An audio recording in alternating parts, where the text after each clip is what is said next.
is outfielder Brent Cleveland. In the fifth inning of the team's 21-1 victory over Grand Prairie on September 5th, Cleveland launched a home run for the 1,500th hit of his professional career.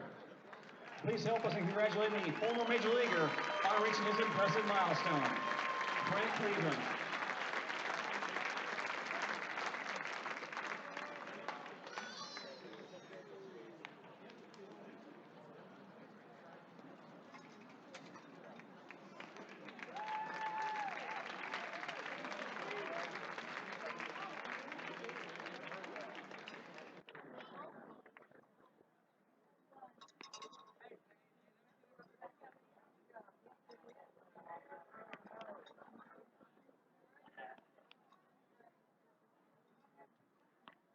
This being the first playoff game of the postseason played here in Wichita, we will bring all players from both teams to the foul lines. For the visiting Laredo Lemurs, number 25, Ryan Beckman. Number 30, John Brebbia. Number 15, Luis De La Cruz. Number 16, Henry Garcia.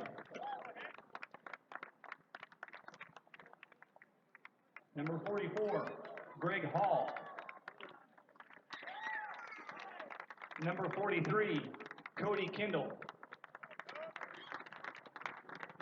Number 33, Leonde Perez. Number 22, Luis Polarena. Number 23, Matt Sergey. Number 21, Roger Bernal. Number 28, Travis Danker. Number 3, Ty Forney. Number 1, Jimmy Mojica.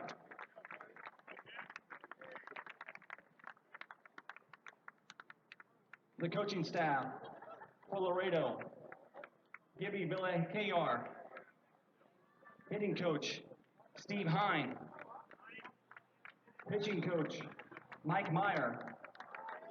And the manager, Pete Incaviglia. Your starting lineup for the Lemurs. Left fielder, 35, Ty Morrison. Second baseman, number 14, Abel Nieves.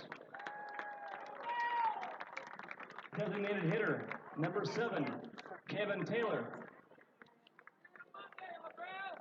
Right fielder, number 55, Dennis Phipps. First baseman, number 28, Travis Danker. Shortstop, number 10, J.D. Pulfer. Center fielder, number 4, Drew Martinez. Third baseman, number 32, Juan Silverio. Catcher, number 24, Bill Pohl. And the pitcher, number 34, Matt Lewson.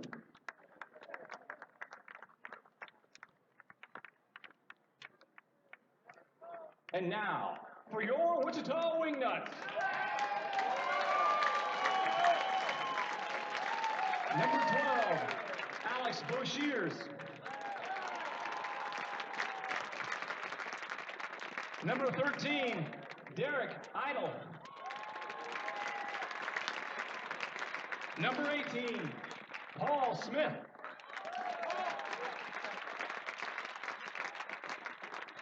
Number 19, Eddie Medina. Number 21, Daniel Bennett. Number 23, John Link.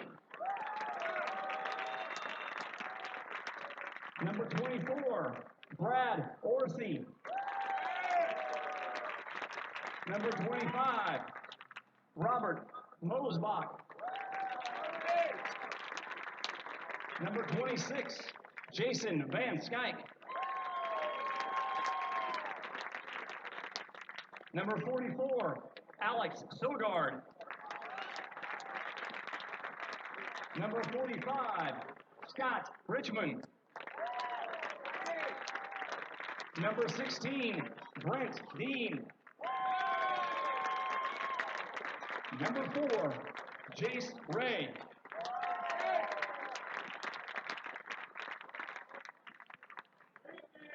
The coaching staff for the Wichita Wingnuts.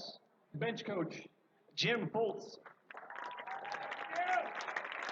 The pitching coach, Luke Robertson.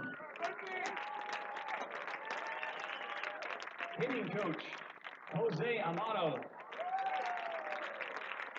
The manager, Kevin Hoover.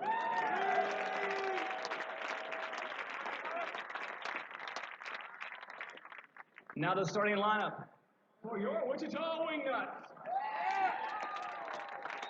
The leadoff hitter, center fielder, number 9, Nick Van Stratton. Batting second, designated hitter, number 7, Taylor Oldham. Batting third, the right fielder, number 22, Brent Cleveland. Batting cleanup, first baseman, number 32, Andy LaRoche. Batting fifth, third baseman, number 15, P.J. Middlestead. Batting sixth, the catcher, number 17, John Nestor. Batting seventh, left fielder, number 11, Harrison Kane. Batting eighth, shortstop, number 2, Leo Vargas. Batting ninth, second baseman, number 5, Taylor Smart.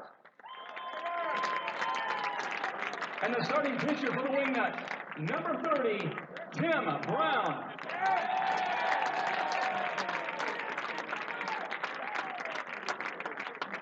Bullpen catcher, Pat Murphy.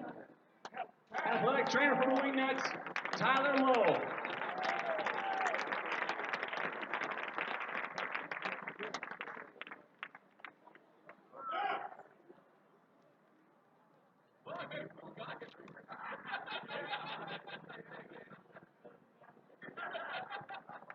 Ladies and gentlemen, we ask you please rise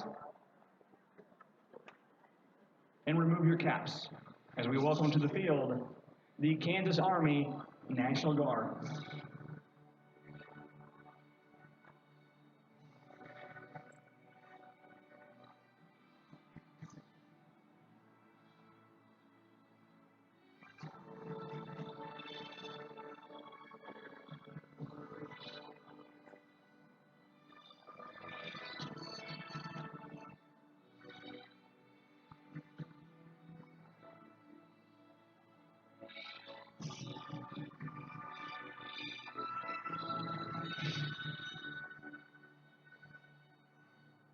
Performing the national anthem this evening, please welcome to the field, Anthem Trio.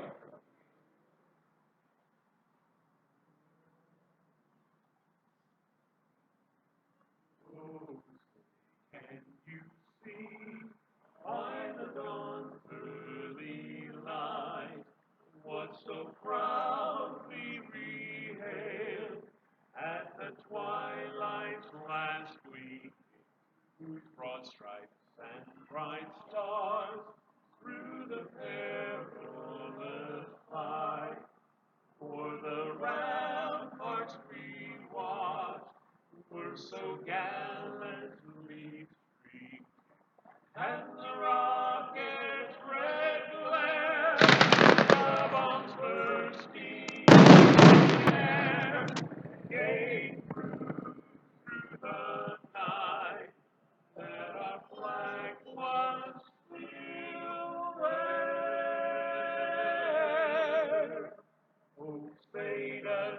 Star Spangled Banner yet wave.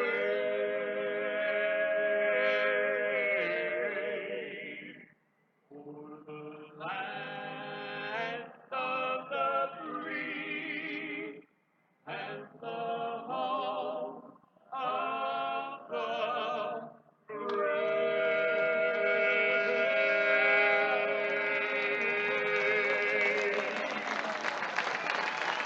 Thank you, Anthem Trio. Please remain standing as the colors exit the stadium.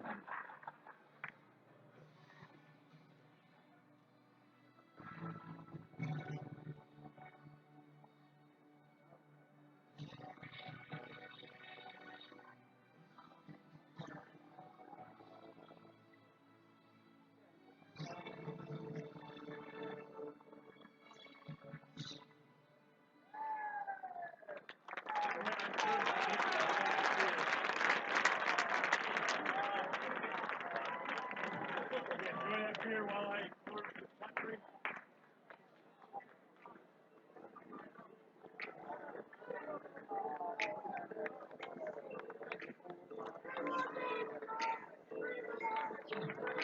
Your umpires for tonight's Game 3 division playoff game. At third base, Trent Delmont. Second base, Joe Stegner. First base, Brian Child. The home plate umpire, Kyle Galuba.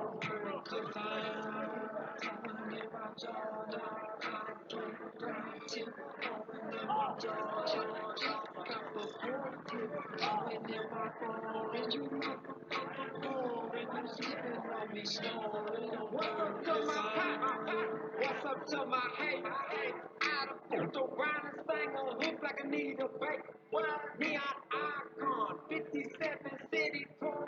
On first class to Spain, used to buy Ralph Lauren, Polo, Mike, Rocco watches, I flip photo, push big body. My shirt say Versace, TV screen in my left pocket. I'm from California, but I done moved to Texas. My bad, I'm dyslexic in the Porto Mango Lexus. At the TV boy, I ain't afraid to tipple. Me and Sergio throwing pesos at some cripples. Still rocking J's, still minimum wage. I just left Neon Rave, tiptoeing through my back, cause I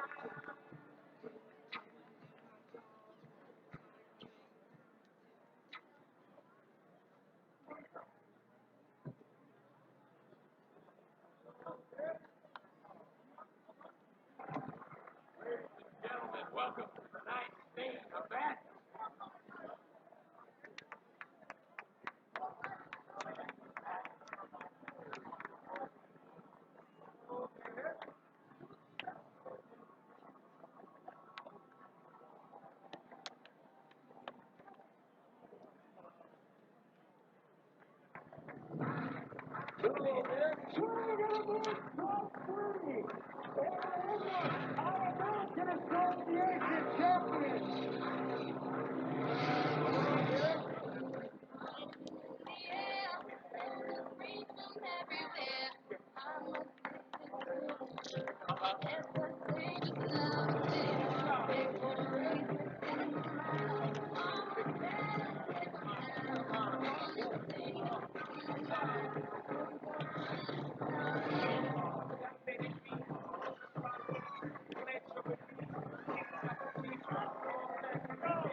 to yell when the barrel's in your mouth.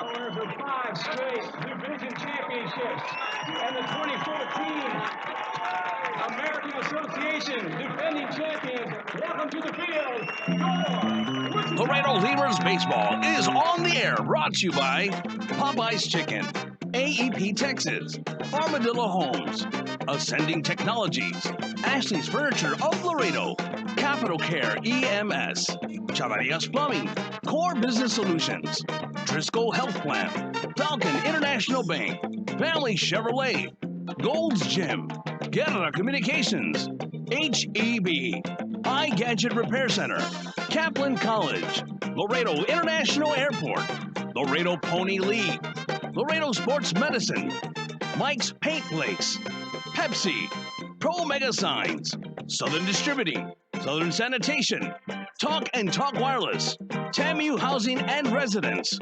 Texas Farm Bureau, Texas Inflatables, Texas Outlaw Grill, Tokyo Garden, Total Termite Pest and Control, Uni-Trade Forwarding, Whataburger of Alice. And now here's Bill Harrington with all your Laredo Lemurs play-by-play action. All right, Lemurs fans, thanks for joining us tonight. Bill Harrington along with you as we get ready for Game 3 of this best-of-5 series here. And we sit in Lawrence Dumont Stadium right now. The Lemurs and the Wichita Wingnuts just about ready to go. There goes the throw down to second base. Let's go and get you the lineups for the Lemurs.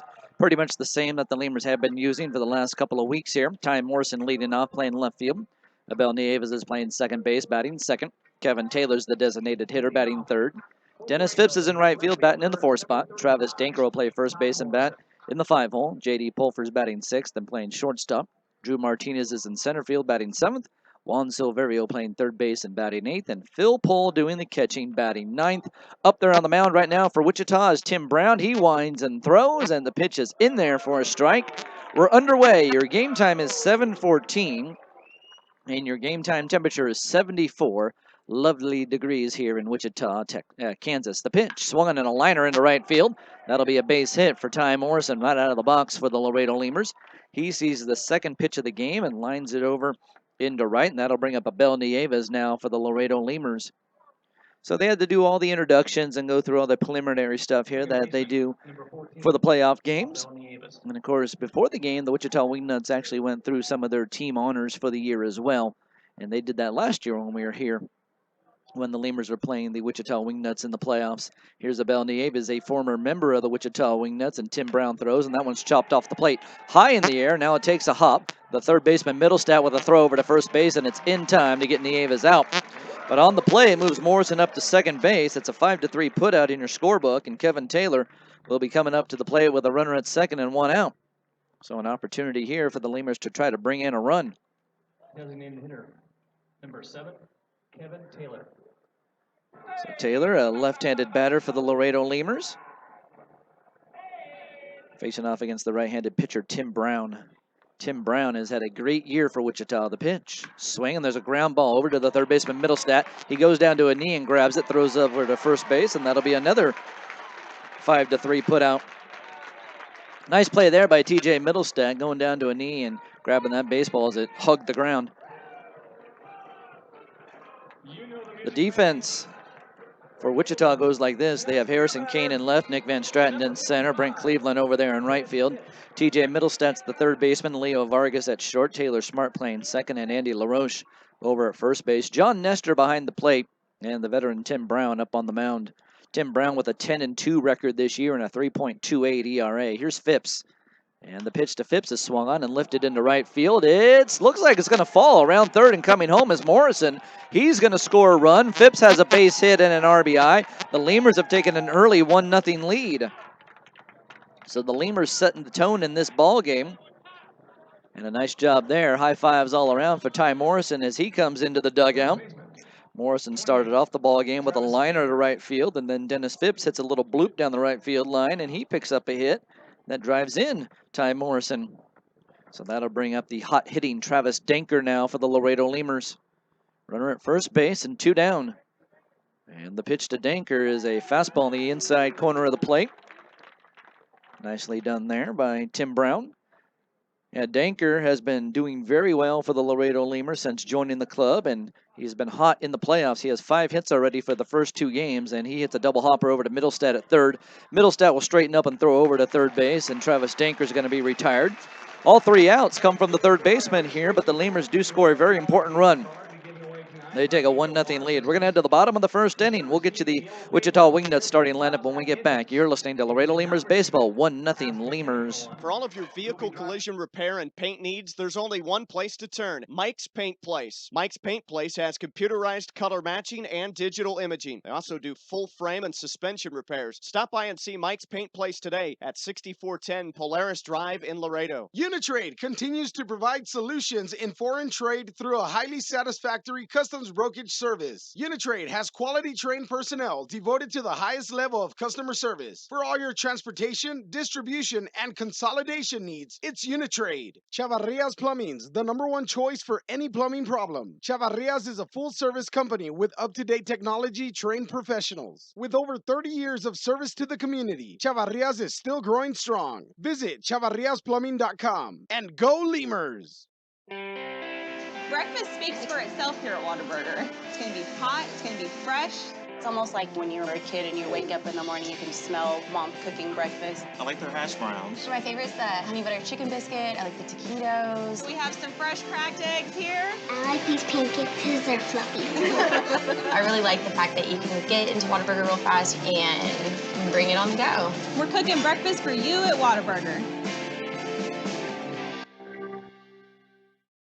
Tokyo Garden of Laredo is located at 2515 East Del Mar Boulevard, and they serve the best sushi in town. Stop by Tokyo Garden for a quick lunch or a fancy dinner. Either way, you're going to enjoy our fine cuisine.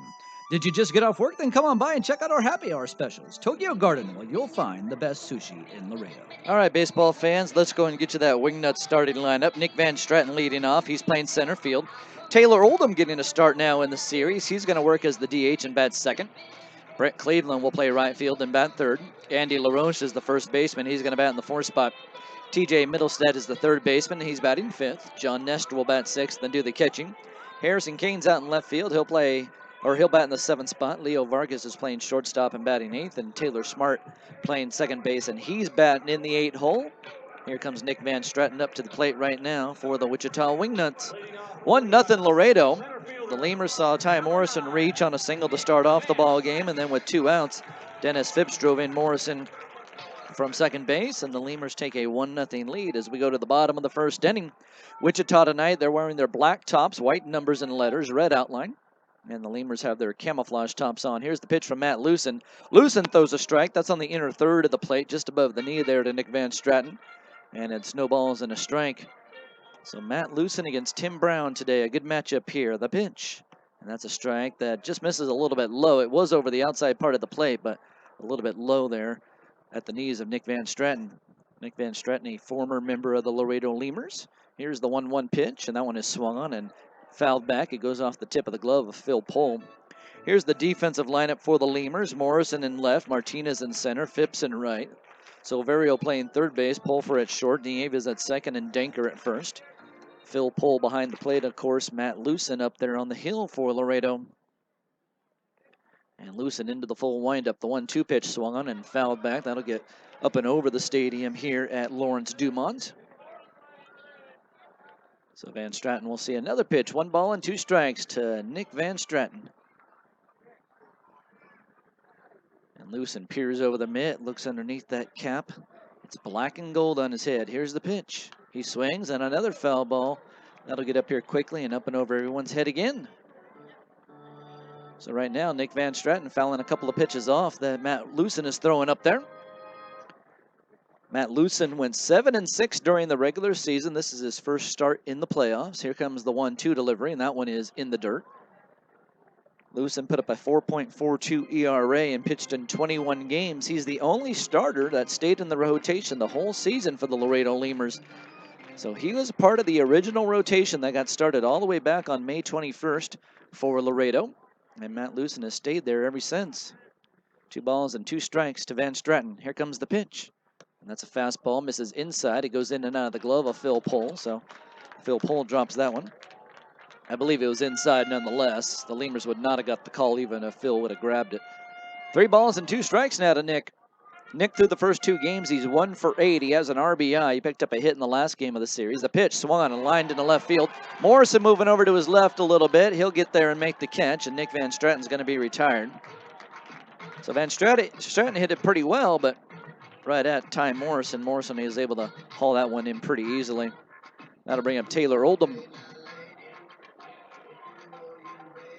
Designated hitter, number 7, Taylor Oldham. All right, so Oldham bats from the right side.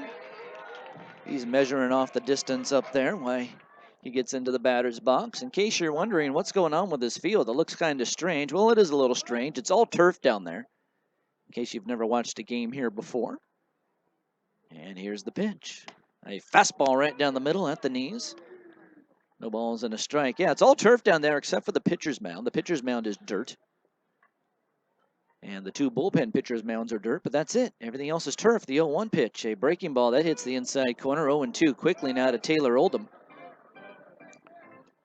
So Taylor Oldham measuring himself off there in the batter's box once again, and now he's going to call a timeout. He might have something in his eye.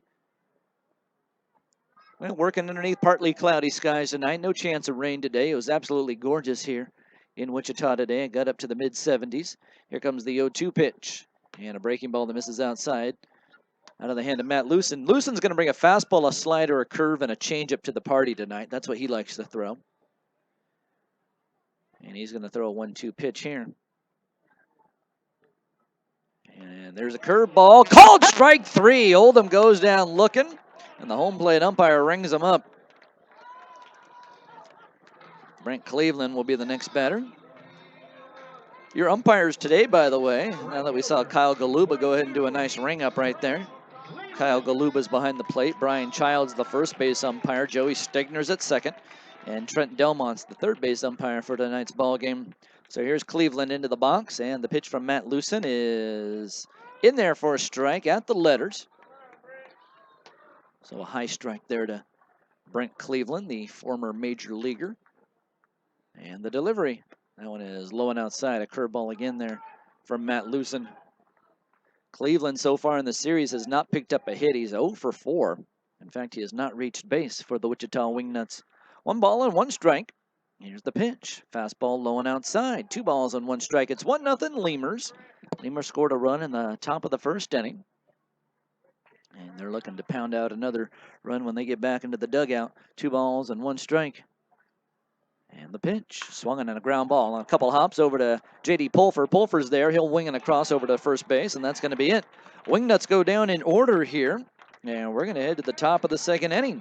The Lemurs are up 1-0. You're listening to Laredo Lemurs Baseball. Falcon Bank and the Laredo Lemurs are a winning combination. At Falcon, they know what counts. Personalized service, attention to detail, and genuine commitment to helping customers achieve their dreams. Falcon Bank, guided by faith, grounded by family, and committed to you. Need a little spark in your life? Then come on out to Uni-Trade Stadium for Friday night fireworks. Tickets start as low as $5, and you'll get to see great baseball and great fireworks all in one night. To get tickets, call 956-7-LEMURS or go online at LaredoLemurs.com. I'll see you at the ballpark. Core Business Solutions is a proud sponsor of Lemurs Baseball. Core Business Solutions services the 17 southernmost counties of Texas, as well as areas of northern Mexico. They offer a wide range of high-tech solutions for businesses and organizations. Make Core Business Solutions your solution today. Miller invented light beer, the original light Pilsner, and that changed everything. This led to people wondering, L-I-T-E, that's how you spell light? Which led to people thumbing through their dictionaries, which led to there's got to be a better way to look up words, which led to the invention of spell check, which led to better resumes, promotions, celebrations, and happy hour. Miller Lite, we invented light beer and happy hour. You're welcome. 12 ounces contain 96 calories, 3.2 carbs, 1 protein, 0 fat. Great beer, great responsibility. Miller Brewing Company, Milwaukee, Wisconsin. All right, Lemurs up 1-0. We go to the second inning. And for the Lemurs, it's going to be J.D. Pulfer, Drew Martinez, and Juan Silverio coming up to the plate, facing off against the very solid Tim Brown. But it's nice to see the Lemurs strike early against Tim Brown because it's not easy to get runs off of this guy. But the Lemurs are able to do it in the first inning, and let's see if they can keep that momentum going here as J.D. Pulfer steps into the batter's box. Here's the first pitch to Pulfer, and that is a strike on the outside corner. Very nice pitch there by Tim Brown, a fastball. So no balls and a strike to Pulfer. Pulver bats from the right side. Tim Brown's a right-handed pitcher, and he just misses outside with a fastball there, and that was about 2 inches outside. J.D. Pulver so far in the series. He's 0 for 5, but he has scored a run for the Lemurs. He walked 3 times in the first game, and the next pitch is a breaking ball that misses low and away. 2 balls and 1 strike, and the Lemurs looking to get a leadoff man on here.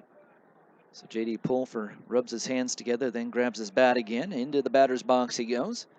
And Nestor sets up away. Here's the pitch, line down the right field line, but that's going to be a foul ball. That gets into the party deck down the right field line.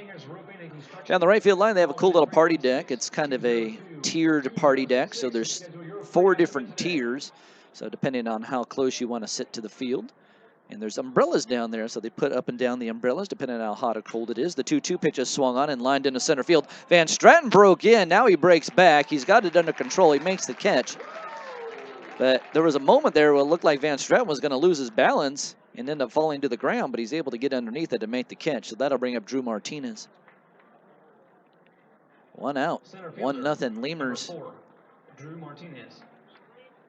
So Martinez, a left-handed batter for the Laredo Lemurs.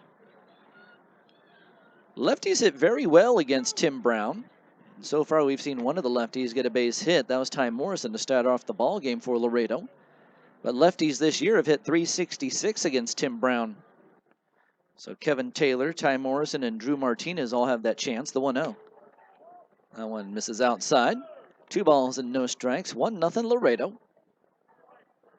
This is the 3rd game of a 5-game series between these 2 clubs. The Lemurs have won the first 2. The 2-0 pitch swung on and lined right back up the middle, a base hit. Martinez with a single. That one goes right over the head and over the extended glove of Tim Brown. So the Lemurs have a base runner, Drew Martinez, picking up his 2nd hit of the series. That makes him 2 for 8 in the series after that base hit.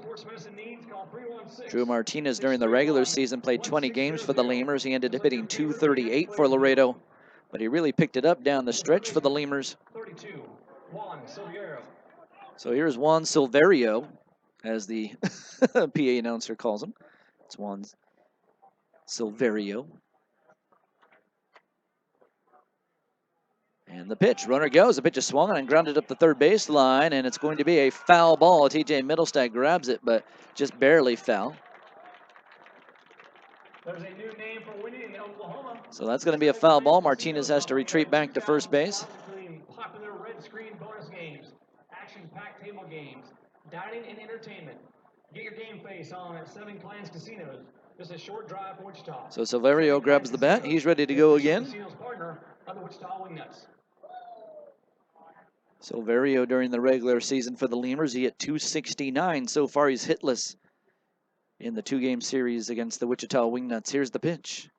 And that is a fastball that misses low and away. So Silverio looking for his first hit of the playoffs. Martinez grabs about a 4-foot lead right now, but he might extend it. Yeah, he's going to go ahead and inch off a little bit more, and the pitch is swung and a missed. A slider there. Silverio is looking at a 1-2 count now. Last time Silverio got a hit was actually back on September 5th. That was against Sioux City. That was in the very first game against the Sioux City Explorers, so he's been dry ever since then. 1 ball and 2 strikes. And Brown out of the stretch, delivers. That one's in the dirt, in the left-handed batter's box, in fact. And John Nestor, the catcher, grabs it, and he'll go ahead and make sure it stays out in front of him. 2 balls and 2 strikes now to Juan Silverio. Phil Pohl on deck for the Laredo Lemurs. We're out here on the banks of the Arkansas River, right across the street and over the right field walls. The Arkansas River flows through here. The 2-2 pitch, a pitch that misses someplace, and luckily for Juan Silverio, it missed. I think he got away with one right there. 3 balls and 2 strikes. Looked to be right on the outside, or excuse me, on the inside corner of the plate. So it must have been a little bit low. 3 balls and 2 strikes. The Lemurs will take it. Here's the 3-2 pitch. The runner goes. The pitch is swung on and chopped up to the second baseman. Charging the ball is Taylor Smart from the infield grass. He'll make a throw over to first base and get the out there. But on the play, Drew Martinez moves up to second. So Silverio grounds out 4-3. That'll be the second out of the inning. And here comes Phil Pohl up to the plate now for Laredo. Please report to the EMC Insurance Customer Service. You're a Firebird Wood Grill winner. So Phil Pohl's been doing nicely for the Laredo Lemurs so far in the series. He has 2 hits in each game, so a total of 4 hits. He's 4 for 6. And remember, he has that grand slam home run under his belt. Here's the pitch. A fastball on the outside part of the plate, right at the thigh level.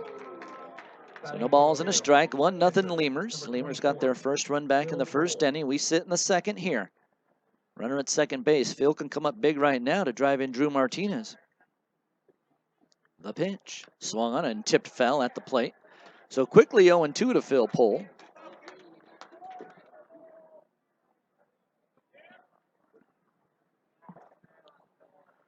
Phil Pohl during the regular season for the Lemurs, he hit .311.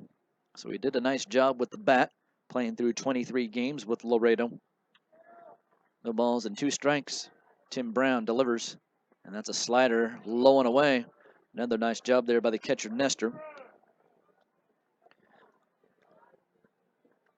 John Nestor, definitely one of the top defensive catchers in this league. Remember, he has thrown out 44% of would-be base stealers this year. So the Lemurs got to watch when they decide to take off and try to steal a bag. Here comes the 1-2 delivery. Swung on and a soft liner just to the second baseman. Taylor Smart's there. He'll squeeze the mitt, and that's going to do it for Laredo. No runs, a hit, no errors, and 1 left. We'll go to the bottom of the second inning. It's 1-0 Lemurs. You're listening to Laredo Lemurs Baseball. Right now, when you sign up for a Gold's Gym membership, you'll get tons of extras completely free. Confidence, free. Compliments from your coworkers, free. And the desire to wear tiny bathing suits, you guessed it, free. You'll be stronger with extras, and you'll be stronger with Gold's Gym. Know your own strength. Tiny bathing suit not included. In over 40 years, nobody's helped more families achieve the American dream of home ownership than Armadillo. In fact, Armadillo Homes has built more homes than all other builders combined. And there are reasons for this: integrity, responsibility, service, and of course, quality. So if you're thinking about making the greatest investment in your life, think of the one builder who's dedicated its entire life to helping the Laredo family. Think Armadillo Homes, armadillohomes.com. Go Lemurs. Pro Mega Signs of Laredo is there for all of your printing and signage needs. We can be found at 1615 Jackman Road in Laredo, or you can reach us by phone at 956-723-2110. Again, that's 956-723-2110. If you need a sign, big or small, come to Pro Mega Signs of Laredo, where your print job is just around the corner. We all know we can accomplish more when we're ready. That's why I've chosen Texas A&M International University. I want a 4-year degree and the opportunities that it brings. TAMU has welcomed me and more than 7,000 students from around the world. TAMU empowers me to greatness, ignites my mind, and propels me to my future and my impact. Imagine the possibilities when you're powered by TAMU. Register now for summer and fall. Visit tamu.edu and get powered.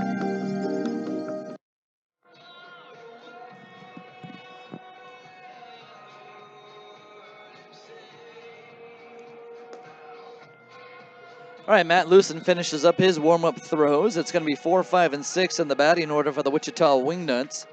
LaRoche, Middlestad, and Nestor coming up to the plate.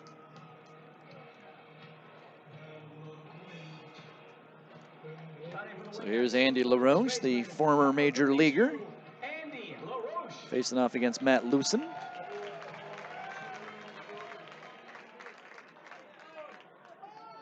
And LaRoche, so far in the series, he's picked up 1 hit. He's 1 for 6. The delivery swung on and chopped up the third baseline. It's going to be a foul ball. And LaRoche picked up that 1 hit against the Lemurs in the opening game of this playoff series. And he ended up hitting .269 down the stretch for Wichita over 26 games this year. Here comes the 0-1 pitch. That's a fastball on the inside corner for a strike. No balls and 2 strikes quickly now. It's 1-0 Laredo. We're in the bottom of the second inning. Bill Harrington along with you from Lawrence Dumont Stadium, home of the Wingnuts in the NBC World Series, the National Baseball Congress. Here's the pitch. Fastball swung on, grounded up the middle, and that's going to be fielded by nobody. It actually goes through both Pulfer and Nieves and goes into center field for a base hit. It looked like J.D. Pulfer was going to grab it quickly and try to get a throw off, but it just went right underneath his mitt. And into center field. Looked like it might have had some top spin on it, and maybe the hop played a little bit with J.D. Pulfer's eyes. That's going to bring up T.J. Middlestat now. Well, the Sioux City Explorers and St. Paul Saints, they're underway. They're in the top of the second inning. Here's T.J. Middlestat into the batter's box. St. Paul has taken an early 1-0 lead. Sioux City leads that divisional playoff series 2-0. Here's the pitch, and Middlestat sees a fastball miss outside. So the winner of this 5-game set, or whoever gets the best of 3 first, between the Lemurs and the Wichita Wingnuts, will move on and play either Sioux City or St. Paul. 1 ball and no strikes. And the pitch, that is a fastball away. Of course, the next series is for all the marbles. It'll be the American Association Championship Series. And the Lemurs are 1 win away. If they win tonight, they're headed to the American Association Championship Series for the first time ever. 2 balls and no strikes. And the pitch. Fastball outside. Now Phil Pohl comes out of his crouch. He's going to go and talk things over with Matt Lewson. Lewson misses on the first 3 pitches to T.J. Middlestat. So Phil Pohl trying to help Matt Lewson get himself back into the strike zone here. Lewson did very well there in the first inning. Retired the side in order against Wichita, and then comes out here, gives up a base hit to Andy LaRoche, and now falls behind 3 balls and no strikes to T.J. Middlestat. We've seen this from time to time throughout the year from Matt Lewson. He goes off the rails for about an inning and then tries to get himself back together. The pitch. That one misses low. That's ball 4. I wouldn't be surprised to see a quick visit here from the Lemurs pitching coach, Mike Meyer. Last thing you want to do in this game is let things go off the rails for a full inning. You need to control them very, very quickly. Of course, the Lemurs have a rested bullpen down there, so not saying that Lewson's in trouble by any means. I mean, there's runners at first and second base and nobody out, but he could easily get a double play ball and get 2 outs very fast. Here's John Nestor coming up to the plate. So not panicking by any means, just stating that we've seen Lewson give up a hit and then walk a batter, and next thing you know, he does get in trouble. Here's the pitch to Nestor. Nestor takes a breaking ball in the inside corner of the plate for a strike. So no balls and a strike to John Nestor, the catcher for Wichita. Nestor, throughout the regular season, he played in 98 games for Wichita, and he batted .258. So far in this series, though, he's 0 for 7 with a run scored. He's also struck out 4 times against Lemurs pitching. And the pitch, a curveball, that stays high. 1 ball and 1 strike. 1-0 Laredo. Over there at second base is Andy LaRoche. At first base is T.J. Middlestat. John Nestor in the batter's box. John Nestor with his big fluffy beard. He's starting to get a little extension on that beard. It's no longer just painted on his face there. It's starting to grow downward. 1 ball and 1 strike. And Lewson kicks and looks back to second base, and LaRoche takes a couple of steps back into the bag. Well, these guys can steal bags. I don't think Andy LaRoche is going to be the guy that tries to do it, but T.J. Middlestat can definitely steal some bags. Harrison Kane, Leo Vargas, Taylor Smart, all those guys can run. Here's the 1-1 pitch. That one swung on and missed. 1 ball and 2 strikes. That was a fastball. Might have been a little bit below the knee to John Nestor, but he flailed out it nonetheless. So that puts Lewson into a good spot here. 1 ball and 2 strikes. If he can get the strikeout here, he'll definitely regain control of the inning. Lewson holds the ball behind his back, looks in, gets the sign from Phil Pohl. And Lewson sets. He delivers. And it's a breaking ball swung on, and that's fouled away. So another 1-2 pitch. Lemurs have 3 hits. The Wingnuts have 1 so far on the day. Just a light breeze blowing right now. Wind's going to blow anywhere from 8 to 10 miles an hour tonight, and it's blowing out towards left field.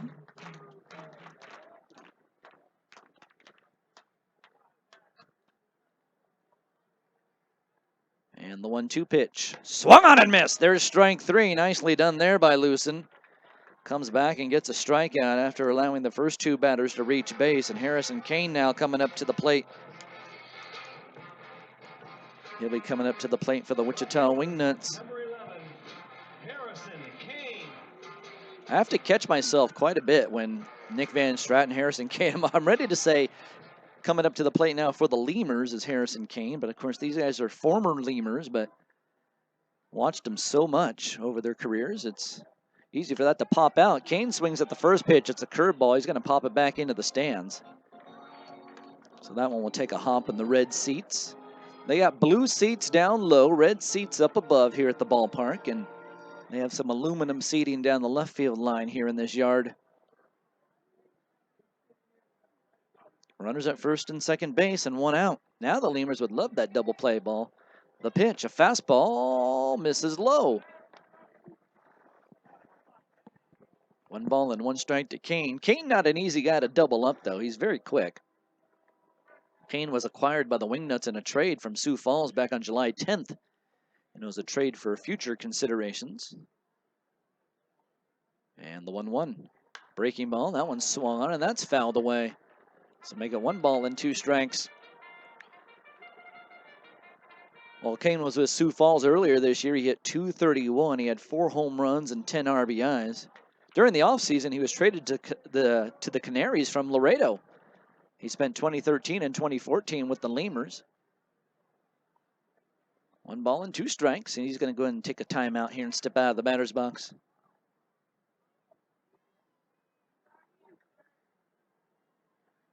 Lewson finds a pitch he likes from Phil Pohl.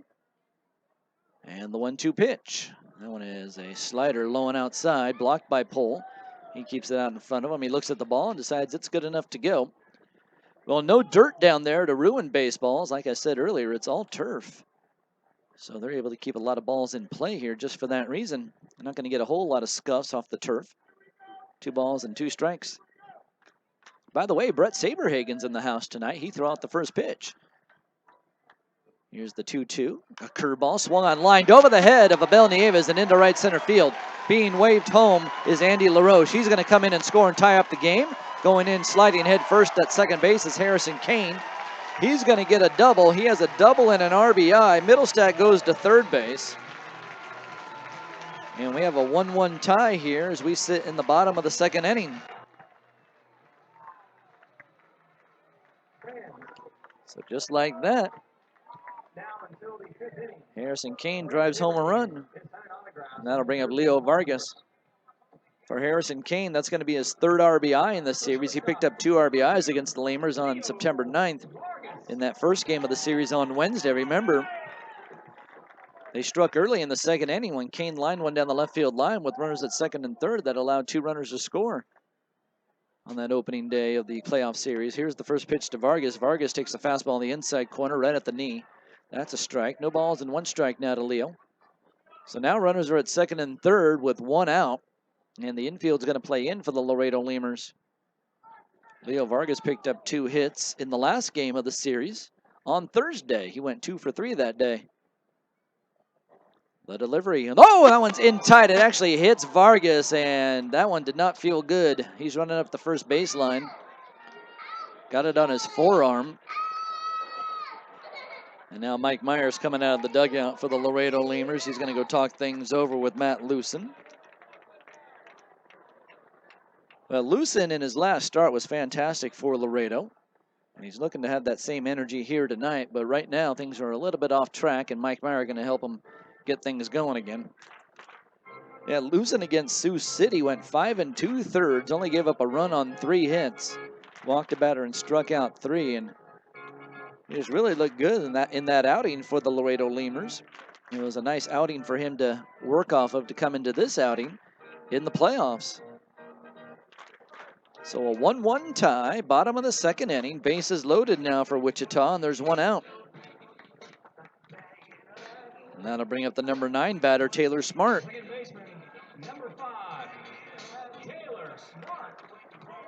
Now, Taylor Smart, not with an impressive batting average by any means. He hit .149 for Wichita through 27 games. He hit .206 in 50 games with Amarillo, but from time to time, this guy does come up big.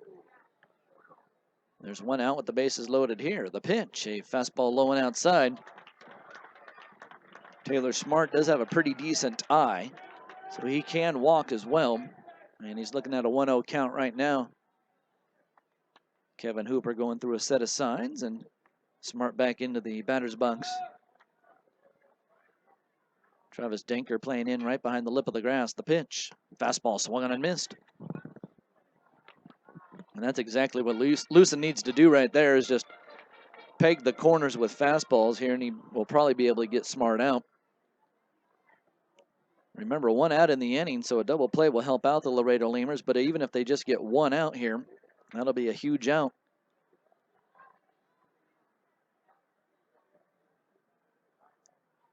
And the pitch. Another strike right on the outside corner. 1 ball and 2 strikes. Perfectly placed there to Taylor Smart. That was one of those pitches right on the black, so Smart had to decide, is it outside or is it right over the plate? So he let it go, and the home plate umpire did the work for him and said that is indeed a strike. 1 ball and 2 strikes now. So Lucen a pitch away from getting a strikeout. The delivery.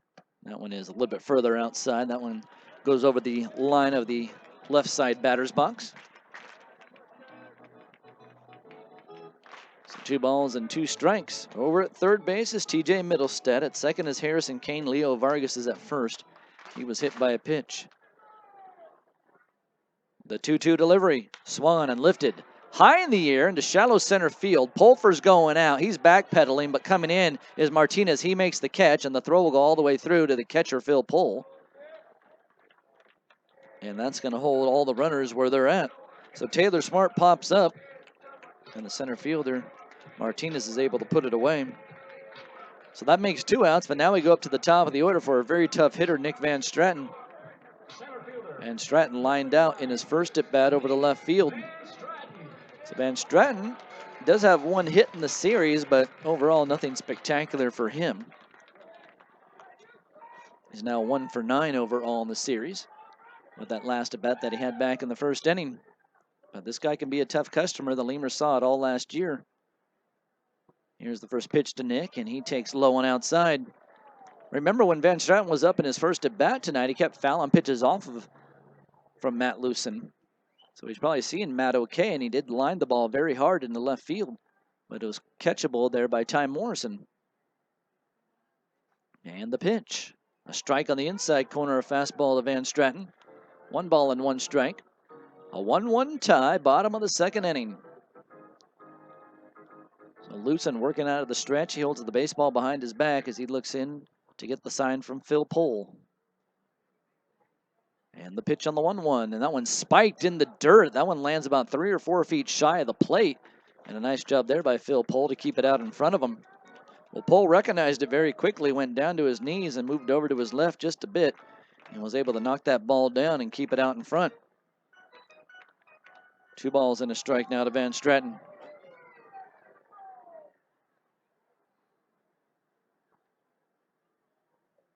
Lucen sets. Now he's going to step off the back of the rubber and restart all of this. 2 balls and 1 strike. Van Stratton, he rests his bat on his back shoulder as he gets ready to hit. And the 2-1. A strike on the outside part of the plate. Perfectly placed there. Right at the knees, right at the corner. Can't ask for a better pitch than that one. 2 balls and 2 strikes. So Matt Lucen right now dotting his I's and crossing his T's. He's going to have to do it again here against Van Stratton. He'll be pulling the trigger if the ball's close. The pitch swung and fouled away off to the right and up over the light standard here at the ballpark.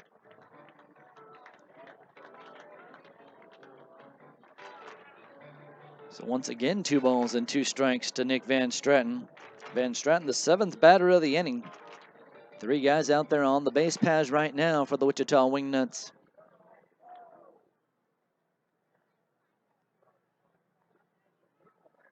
And Lucen sets. The 2-2 pitch is on the way. That one swung on, grounded up the middle. Nieves is there. He throws over to first base on a hop. Denker with the stretch, and Van Stratton is called safe.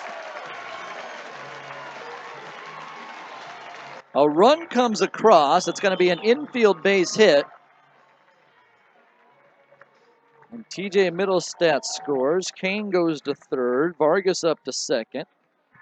And somehow Nick Van Stratton gets an infield hit.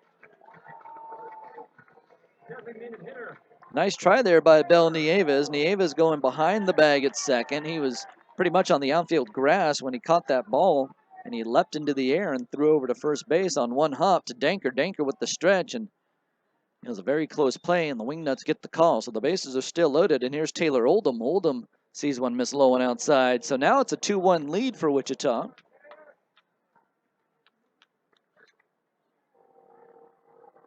And they still have the bases loaded, so they can do some more damage here if Oldham can come up with a base hit. The 1-0. And that's a changeup that misses low and inside. Now Phil Pohl is going to call a timeout. He's heading up to talk things over with Lucen. So just a quick conversation there between Phil Pohl and Matty Lucen.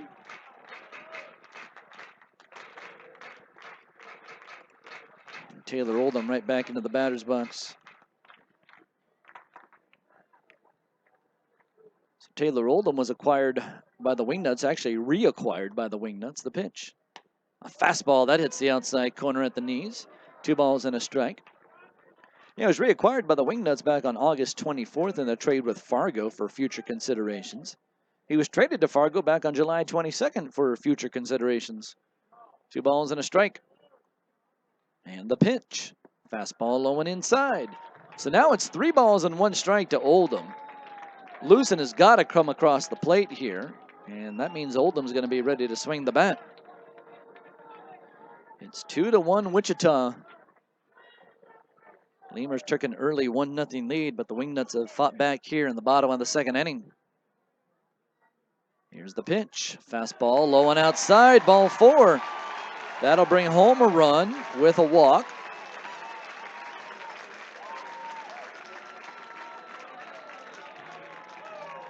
And it's now 3-1 in favor of Wichita.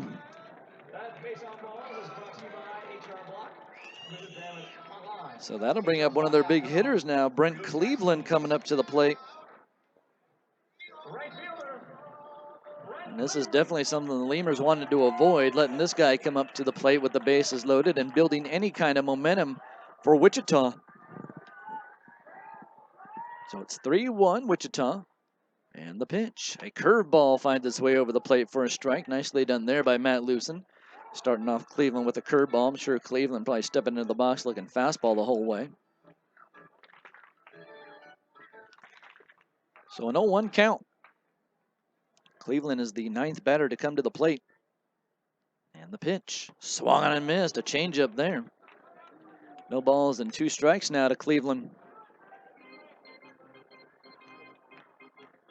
Brett Cleveland finished the season on an 8-game hitting streak for the Wingnuts.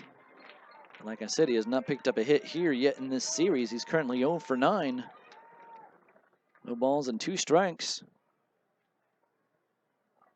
Lucen does not have to come across the plate here. In fact, he misses outside with a fastball.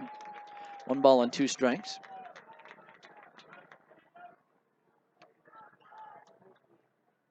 Brett Cleveland became the Wingnuts' all-time leader in doubles and RBIs with the same swing back on September 2nd against Amarillo. That was this year. Here comes the 1-2. Called strike 3. Cleveland gets rung up, and that's going to end the inning. But 3 runs come in to score for Wichita. They get 3 runs on 3 hits. There were a couple of wonks and a batter that was hit by a pinch. 3 runners were left on, and we're going to go to the top of the 3rd inning. It's 3-1 Wichita. You're listening to Laredo Lemurs Baseball. Hey, ¿tienes algo que celebrar? ¿Que le salió el primer diente a tu hijo? ¿Que tu abuelita aprendió a tuitear? ¿Que cambiaste tu cheque? La respuesta es la misma. Pues un carnesazo. No importa lo que estés celebrando, lo que importa es que lo celebres. Pues con un carnesazo de H-E-B. En H-E-B encuentras gran variedad de cortes a precios bajos y de buena calidad. Carnesazo. Carne asada con ganas, solo en H-E-B. Since Extending Technologies opened for business in 1998, they have worked to establish solid relationships with their clients. They are set to maintain the highest standards of service and integrity and to perform work of only the highest quality, achieving client satisfaction on every project. They have attained these goals through a tradition of care and professional pride. They serve a wide range of corporations and small business franchises. Extending Technologies has the tools and expertise for any technical need that your business may have. Call us here in Laredo at 725-2654. That's 725-2654 for Ascending Technologies. Before your Memorial Day party gets going, drive over to Ashley Furniture Home Store this week for our best Memorial Day sale ever. Get dramatic price reduction store-wide or no interest until January 2021. Choose from sofas and sectionals, all at unbelievably low prices. Plus, find savings on beds and amazing deals on dining rooms. It's our best Memorial Day sale ever, so don't wait. Hurry over to Ashley Furniture Home Store right now. Ashley Furniture Home Store. This is home. 4520 San Bernardo Avenue, Laredo, Texas. 956-712-2401. Subject to credit approval. Minimum monthly payments required. See store. All right, Ty Morrison leads it off for the Lemurs. So the top of the order for Laredo. It's 3-1 Wichita. And away we go. Here's the pitch to Morrison. A fastball in there for a strike. That one on the outer third of the plate. Morrison in his first at bat of the night, he picked up a single. He came around to score a run when Dennis Phipps drove him in. And that is the low and run for the Lemurs here tonight. The next pitch to Ty Morrison misses low and inside. Makes it a count of 1-1 strike. 3 hits for each club so far tonight.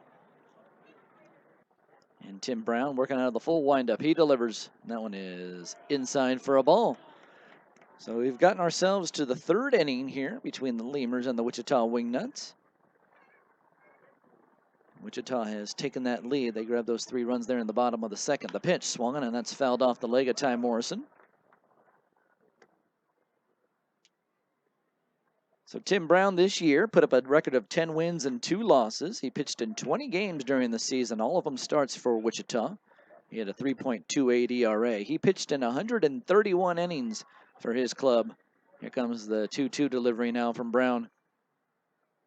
Here's the pitch. Swung on and ground ball. Softly hit up to the second baseman. Taylor Smart's there. Takes a hop on him, and he throws over to first base quickly and gets the out. That ball took some kind of weird AstroTurf hop on Taylor Smart, but he was able to recover. And there's one out, and Abel Nieves will be the batter. Now, Tim Brown last year in 2014 for Wichita, he put up a 10-4 record there with a 3.12 ERA. That was through 22 games and 20 starts. He also pitched in the American Association back in 2011 as the first pitch to Nieves cuts the outside corner for a strike. He pitched with Grand Prairie and Lincoln back in 2011. And he put up a 9-6 record that season between both teams. The 0-1. A changeup misses inside. 1-1 strike. Lemurs trail by 2. Last time Tim Brown faced off against the Lemurs, here's the 1-1 delivery. And that's a pitch that hits the outside corner for a strike. Yeah, it was back on August 14th. He picked up a win that day, went 8 innings. Only gave up a run on 9 hits to the Lemurs. He walked a batter and struck out 4. The 1-2 swung on and fouled away off to the right side. That'll get into the party deck area over on the right side of the field. 1-2 strikes to Abel Nieves. Nieves grounded out to third base in his first at bat. Here's the pitch. Swung on in. That one's a ground ball over to the third baseman. Middlestad has it. He'll fire over to first base, and that'll be the second out. So 5-3 put out there.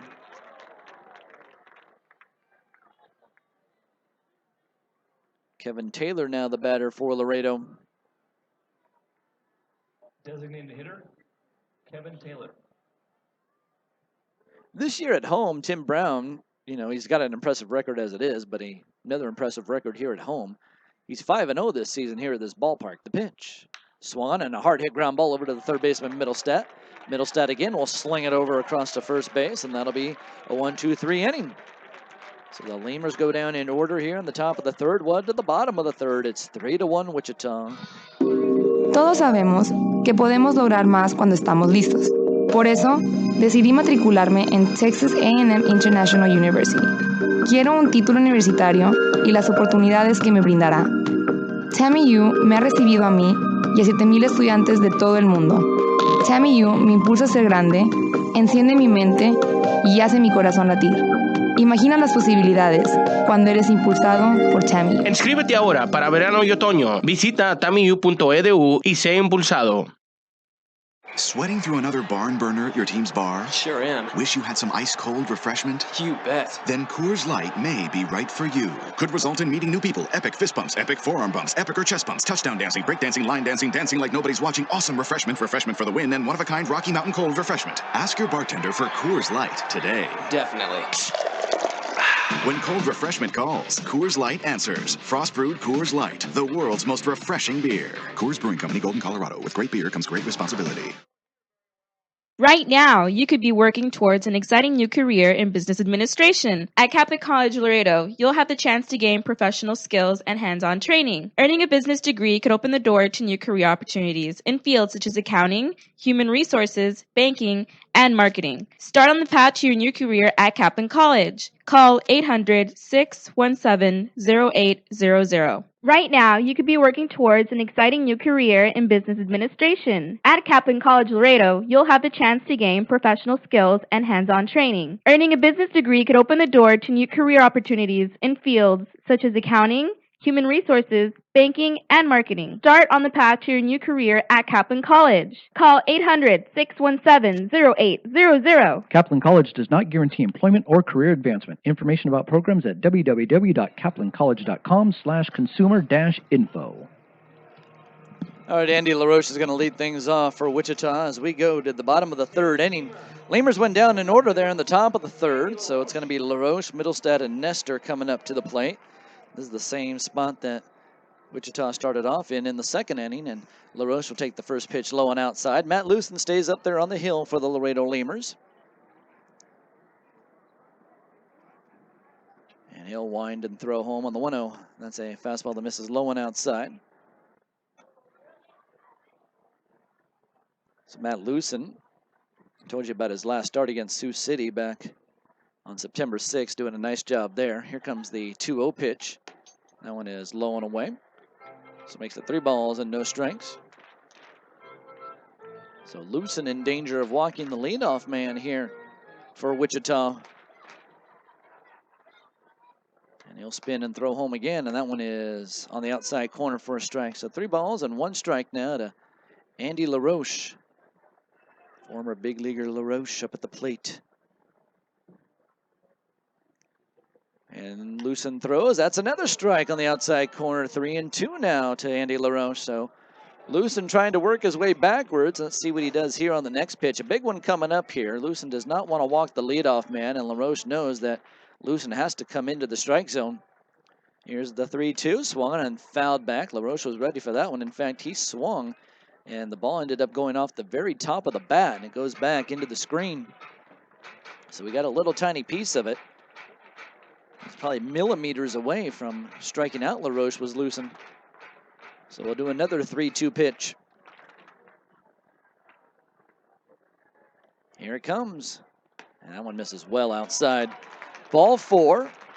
And a leadoff walk for Wichita. Here comes TJ Middlestad to the plate. Middlestad was one of the guys that walked back in the second inning. There was 2 walks given up by Lucen, and he also hit a batter. Only one of the walks ended up coming in to score for Wichita, so it wasn't as bad as it could have been there for Matty. He was able to settle in and get the final 2 outs.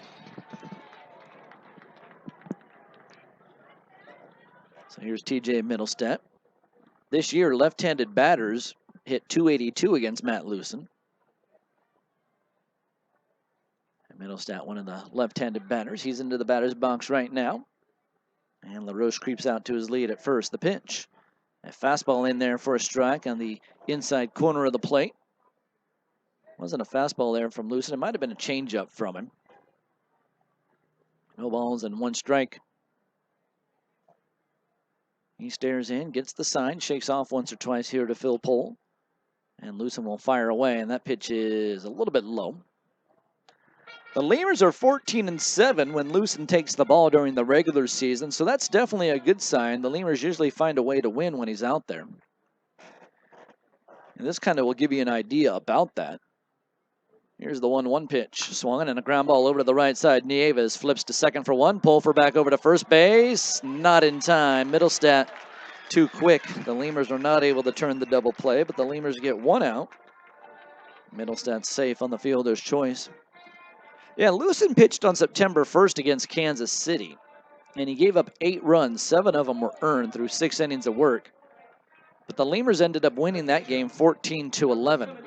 Well, it happened in back-to-back ball games. The game before that against Amarillo, up in Amarillo, Lucen gave up 7 runs through 6 innings, and the Lemurs went on to win that game 18-9. So they do find ways to win here for Matt Lucen when he's out there on the hill. And Lucen battles. And every now and then, like I said, just like we saw in the second inning, he can go off track a little bit. He ends up going out of the strike zone. Maybe he's trying to be just a little bit too fine with the outside corner, and the ball just gets away from him a little bit. Here's John Nestor, and the Lemurs pitch out on the first pitch, and hanging tight over there at first base is TJ Middlestat. So the pitch out goes for naught for the Laredo Lemurs. Middlestat was not running on the play. Middlestat through the regular season this year stole 11 bases. He has not stolen a base here in the playoff series against the Lemurs. 1 out in the inning, 1 ball and no strikes to the batter, John Nestor. The pitch swung on and popped up into the air, high over to the right side. Danker over by the Lemurs dugout. So is Phil Pohl. It's going to be Danker making the catch. Well, Danker took off like a bat out of you-know-where and started running really fast. He knew exactly where that ball was going to fall. In fact, he got there and stopped, put on the brakes, and was able to make the catch in foul territory, and that's going to be the second out.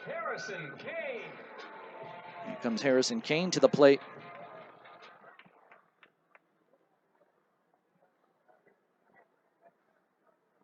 Kane in his last at bat, he doubled and drove in 2 runs. That was part of that second inning rally by the Wichita Wingnuts. A light toss by Matt Lucen over to first base, and Danker has to grab it on a hop, and TJ Middlestat gets back in easily. Here's the pitch. Swung. That one's lined into right field. Another hit for Kane. Around second and heading over to third base is Middlestat. Dennis Phipps gets the ball back into the infield, and runners at the corners now for Wichita. Well, Wichita's down in the series. The Lemurs are up 2-0. And the Lemurs do not want to let these guys up off the ground. Wichita is a very good baseball team. They ended up winning the division again in the South. So you don't want to give these guys any kind of life, and Jason Van Skyke will be the pitcher for them tomorrow, and he's another good pitcher that the Lemurs have struggled with. Lemurs this year during the regular season are 7-10 against Wichita. The pitch. Leo Vargas sees a fastball miss outside. So if the Lemurs could go ahead and get the victory today, that'll make them very happy. And then they'll have to worry about either playing St. Paul or Sioux City next. 1 ball and no strikes. And the pitch. A curveball stays high. 2 balls and no strikes to the batter, Leo Vargas. Vargas was hit by a pitch in his last at bat. He ended up going up to first base. He got stranded at third to end the second inning. 2 down in the inning here. Lucen throws, and that is a fastball that misses low. So now it's 3 balls and no strikes. An open bag there at second. So no harm will be done here at Vargas walks, and then the Lemurs will face off against Taylor Smart. And that might be the game plan. The pitch. Ooh, another one very far inside. Vargas has to spin out of the way of that one. So he was almost hit again, but he takes a base on balls. 4th walk today by Lucen.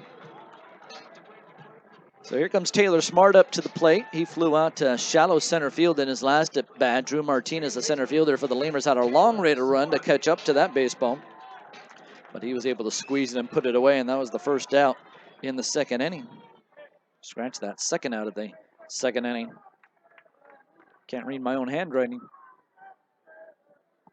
And the pitch. Swung on a ground ball over to Pulfer. Pulfer will grab it. He'll flip to second, and the Lemurs get the out there. Vargas is out at second base, and that's going to end the inning. And this time, no runs come in to score for Wichita. They get no runs on a hit. There were no errors, and 3 left. We're going to go to the top of the 4th inning. Lemurs down 3-1. You're listening to Laredo Lemurs Baseball.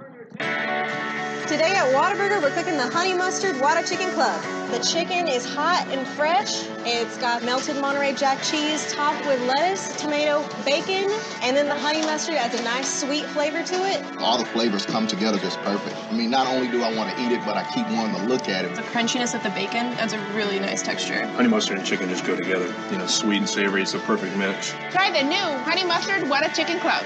Only at Whataburger for a limited time. 3, 2, 1. Number 1. That's Laredo's #1 Chevy dealer. Family Chevrolet turns the best day ever into the best month ever. 15% off. Not good enough, but 25% off. Now that makes it the best month ever. With over 600 vehicles available, makes it the best pricing ever. 2015 Equinox, 2015 Traverse. Not 15, but 25% off. And the best financing rates for the best month ever. 1.9 interest. Family Chevrolet of Laredo.com. Come see why the deals are always better at Family Chevrolet. Family Chevrolet is the #1 volume Chevy dealer for a reason. Every customer rides during our spring cleaning closeout sale with massive price cuts on 600 Chevys. New 2015 Chevy Cruze. How about 25% off MSRP? Wow, that's huge. Or only $199 a month. New 2015 Malibu for only $269 a month. Or 25% off MSRP. Plus 2 years free maintenance and a 100,000-mile warranty. It's a spring cleaning closeout sale happening now at the #1 volume Chevy dealer. Come see why the deals are always better at Family Chevrolet.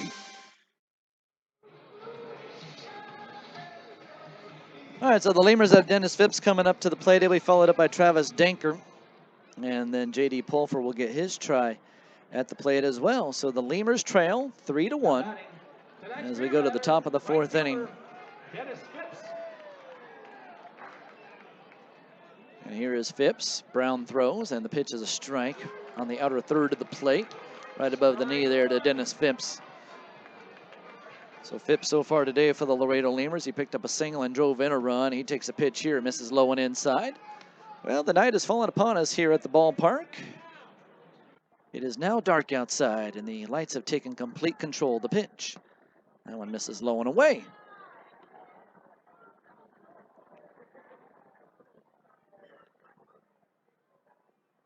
And Brown right back into the wind and the throw home on the 2-1 pitch. That one is low and outside. So makes it 3 balls and 1 strike to Dennis. So a big pitch coming up here, the 3-1, and that one swung on, grounded over to the shortstop on 2 hops. Vargas has it. He'll fire across to first base. And Dennis Phipps is retired 6-3. There's 1 down. Travis Denker now the batter. And Tim Brown is a St. Louis native. He was named the 2014 Wingnuts Pitcher of the Year. And Brown was one of the most efficient pitchers in the league last year. Told you about his 10-4 record last season. He only had 19 walks last year. And the pitch. A check swing by Denker. Did he go around? The first base umpire says no, he did not.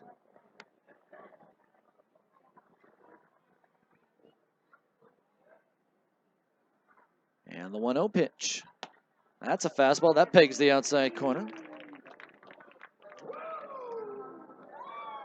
So Denker looking at a count of 1 ball and 1 strike. Travis grounded out over to third base in his first at bat. He swings here and grounds one up the third base line. That's going to go foul.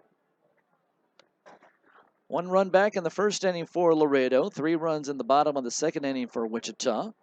And Matt Lucen did a nice job there in the 3rd inning to work out of trouble. A bases loaded jam that he was in without allowing a run to score. Here comes the 1-2 pitch. That is outside just by a hair. So Denker with a good eye takes that one, and the home plate umpire does not ring him up. So 2 balls and 2 strikes. The fans here did not like the call. They thought that was strike 3. Here's the 2-2 pitch, and that one is in the dirt. So now Denker's going to see a 3-2 pitch coming up. Well, Tim Brown hasn't walked anybody so far tonight through his first 3 innings of work. And the 3-2 delivery swung, and that one's grounded up the middle, chopped. Taylor Smart grabs it behind the bag at second. He plants, he throws, and it's going to be in time to get Denker out. So good play there on the defensive end by the second baseman of Wichita, Taylor Smart. That'll bring up J.D. Pulfer now for the Laredo Lemurs. Well, tomorrow night's game, by the way, if there is a game 4 in the series, it's going to be at 7:05 here from Wichita. If you're looking on the American Association website, it actually says 1:05 there, but I talked to the staff here at the ballpark, and they said it's going to be a 7:05 game for sure tomorrow night here at the yard. The pitch. That one is in there for a strike just below the belt out of the hand of Tim Brown. So if you're looking and going, well, the game's probably at 1, well, no, think again. It's actually going to be at 7:05. They said they actually have to call the league and make sure they change that. Might confuse some people. The 0-1 pitch swung and a ground ball up the middle. That'll be a base hit for J.D. Pulfer. Be his first hit of the day. And Drew Martinez will have an opportunity to come up to the plate. Well, Lemurs just might put J.D. Pulfer into motion here. Wouldn't be a bad opportunity for him to try to steal a bag. At 2 outs and bringing up Drew Martinez, maybe get Pulfer moving so he can get himself into scoring position. Pulfer during the regular season, he stole 9 bases for Gary. He did not steal a bag for the Lemurs. John Nestor, though, very good behind the plate. Here's the pitch, and that's a strike on the outside part of the plate. So on second thought, I wasn't thinking of the Nestor factor. Of course, you got to think of what the catcher's going to do behind the plate. And if I've told you once, I've told you 1,000 times. He has a 44% throw-out percentage this year. The pitch swung and fouled off, and that goes into the stands on the left. And in and out of a gentleman's hands. If he would have brought his mitt, he would have had a ball. Instead, all he has is a bruise on his palm. No balls and 2 strikes.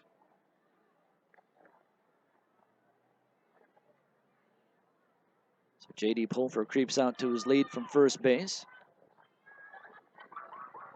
2 outs in the inning. We're in the top of the 4th. The pitch. And that one's in the dirt. That one lands about 2 or 3 feet shy of home plate, so Tim Brown spiked that one. So he'll grab the baseball and get ready to go again. 1 ball and 2 strikes. Lemurs trail by 2. They'd love to get that 2-out rally going here if Drew Martinez can reach base, so that'll bring up Juan Silverio.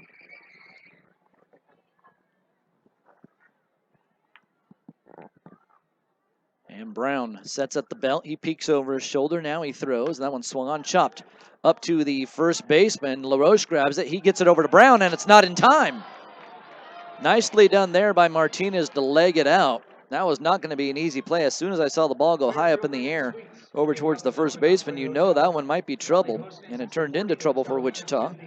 So it's back-to-back hits for the Laredo Lemurs, and they have runners at first and second with 2 down. And now here comes Juan Silverio to the plate. This is exactly what the Lemurs are looking for. Although Juan Silverio, as of late, has struggled for the Laredo Lemurs, he can come up big at any time. He's one of those guys that can break out of a slump just like that. And this might not be a bad chance for him to do it. 3-1 Wichita, runners at first and second, and the pitch is way outside. Brown throws a fastball that misses probably about 2 or 3 feet off the plate. So the first 2 batters of the inning got out. Dennis Phipps grounded out to the shortstop. Travis Denker grounded out to the second baseman.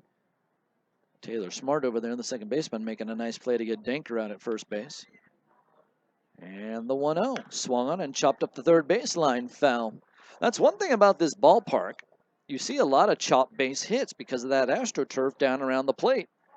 The ball will go right into the ground and go sky high into the air, and that'll pretty much leave the infielders with no chance to make a play. We see that all the time here. You can almost become part of a guy's repertoire trying to bang the ball right into the ground and seeing if he can get an infield base hit out of it. Probably easier said than done, though. 1 ball and 1 strike. Here's the pitch. That's a slider outside. 2 balls and a strike now to Silverio. On deck is Phil Pohl for the Lemurs. Runners at first and second for Laredo. This is game 3 of the best of 5. Lemurs have a 2-0 lead in the series. If they could win tonight, they could end the series and get ready for Sioux City or St. Paul. The 2-1. Called a strike on the outside corner. That one placed finally there by Tim Brown. That'll even up the count at 2 balls and 2 strikes.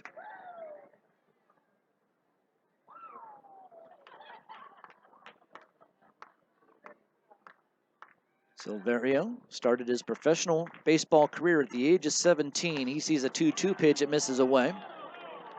Yeah, Silverio was 17 when he was signed by the Chicago White Sox. He played from 2008 through 2012 with the White Sox organization. And then he was picked up by the Cincinnati Reds after he was released from Chicago. 3 balls and 2 strikes. And the pitch, the runners go. The pitch is swung on, chopped up the middle. Behind the bag at second, Vargas. Vargas sets, he throws, and it's in time to get Silverio out. So the Lemurs miss an opportunity here after getting 2 base runners on. So in the inning, no runs, 2 hits, no errors, and 2 left. We're going to go to the bottom of the 4th inning. It's 3-1 Wichita. You're listening to Laredo Lemurs Baseball Playoff Style. Miller invented light beer, the original light Pilsner, and that changed everything. This led to fewer guys with beer bellies, which led to more women attracted to those guys, which led to dates, second dates, wedding bells, and honeymoons, which led to hubbada, boom, which led to you. Miller Lights, we invented light beer, and you're welcome. 12 ounces contain 96 calories, 3.2 carbs, 1 protein, 0 fat. Great beer, great responsibility. Miller Brewing Company, Milwaukee, Wisconsin. South Texas families never strike out with Driscoll Health Plan. Catch the value-added services we pitch to our Medicaid members. Enjoy a free membership to specific boys and girls clubs. Receive gift cards for completing Texas healthcare checkups. Restrictions and limitations may apply. Visit us at DriscollHealthPlan.com. We'd like to imagine that if you're listening to this, it's on a radio in a backyard in between innings. The grass was mowed this morning, and the grill smells like heaven. And what do you know? Your friends just arrived with a 24-pack of Miller Lite, along with a few new friends to enjoy them with. Here's hoping we're right, and you're not just stuck in traffic. Here's hoping it's Miller time. Great beer, great responsibility. 2015 Miller Brewing Company, Milwaukee, Wisconsin. Do you want to sit in a car for 7 hours, risk a flat tire, traffic, or highway construction delays? Fly direct from Laredo International Airport to Dallas-Fort Worth on American Airlines. From Dallas, you can change planes and take a flight to Tokyo, London, or even Rio de Janeiro. With 4 daily arrivals and departures, American Airlines is sure to have a connection that works best for you. So avoid spending hours in the car or risk an accident on the highway or even a flat tire. Fly in comfort from Laredo International Airport. Visit AA.com for details and to book a reservation.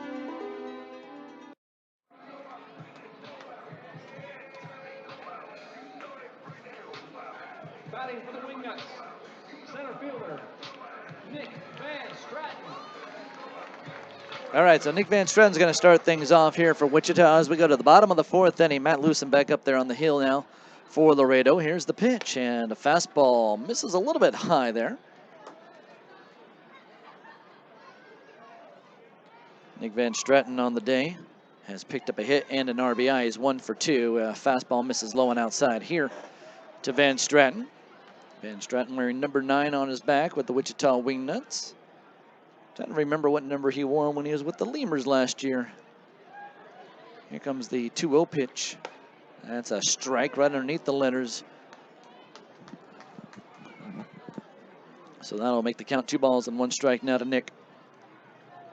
Lewson works quickly. He'll fire away again, and the pitch is swung on and lined into left center field. That'll be a base hit. Martinez will grab it, but Van Stratton quickly around first. He's going to second. Here comes the throw. It's slightly offline, and Van Stratton slides in with a double.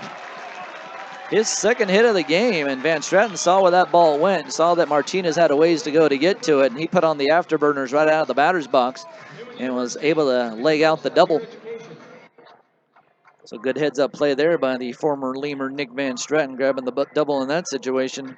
A lot of guys would have settled for a single there, but Van Stratton also with some speed to be able to grab the double. Ah, yes, and I have some help. Nick Van Stratton wore number 4 last year. Thank you, Melinda. Appreciate that. And Taylor Oldham shows bunt, pulls back, and it misses low and inside. I've never been a numbers guy with uniforms. You know, a lot of people just know everyone's number on every team. You know, they know their major league players and their NFL players and their basketball players. You can just tell a guy a number and he'll know it right off the top of his head. I've never been able to do that. I mean, there's guys that I know who their numbers are, but here's the pitch. That one is in tight. Oldham checked his swing. Did he go around? No, he didn't. But a lot of people can know the obscure numbers and the obscure players, and you're like, how do you do that? How do you know that guy wore that number way back in 1985? I don't remember that. Some people just have freaky brains. 2 balls and no strikes. Runner at second and nobody out. The pitch. That's a strike on the outside corner, and now Phil Pohl calls timeout. He wants to go up and talk things over with Lewson. It's kind of odd after a strike. He calls timeout. Maybe he sees something that Nick Van Stratton's doing out there that he wants to go ahead and try to block. So Nick Van Stratton wore number 4 last year for the Lemurs.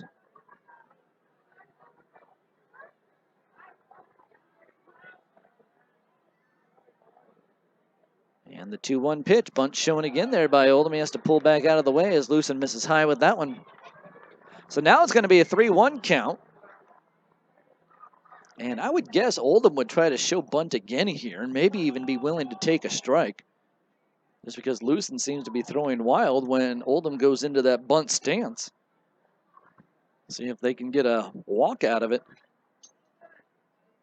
And the 3-1 pitch, he doesn't show bunt. He takes a strike on the inside corner. That one right below the belt. A fastball there from Lucen. St. Paul still up 1-0 over Sioux City. They're in the top of the 5th inning in that playoff series. 3 balls and 2 strikes. And a big lead by Van Stratton. Now Pulver sneaks in behind him, and there's no throw from Lucen. If Lucen would have been able to step right off the rubber when Pulver broke for second base, the Lemurs probably would have been able to get Van Stratton out. Here's the 3-2. That one is outside, ball 4. So another walk given up by Matt Lucen. It's going to be his 5th walk that he's given up for the day. Well, not a category you want to be good at, and Lucen has struggled with that pretty much all season long. He struggled with his wildness from time to time, walking guys, and Lucen ended the season 4th in the league with 60 walks. So here's the number 3 batter, Brent Cleveland, with runners at first and second base and nobody out. Here's the pitch, and that's a fastball in. That one runs in on Brent Cleveland. He has to bend back out of the way of that one. 1 ball and no strikes. 3-1 Wichita, and they're trying to extend their lead here.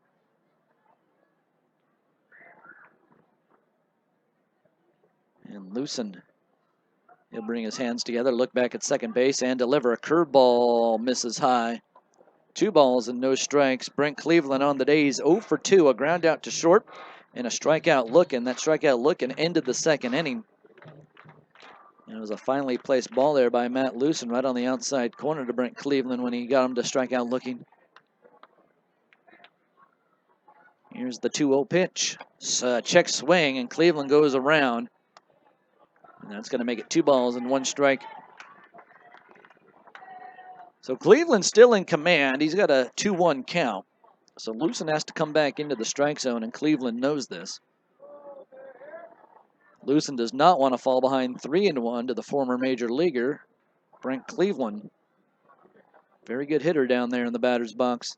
Here's the 2-1 pitch, and that one runs up and in. So that is going to make it 3 balls and 1 strike. And Lucen is a pitch away from walking the bases loaded.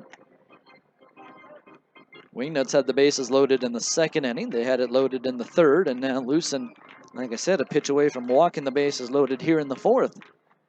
3 balls and 1 strike.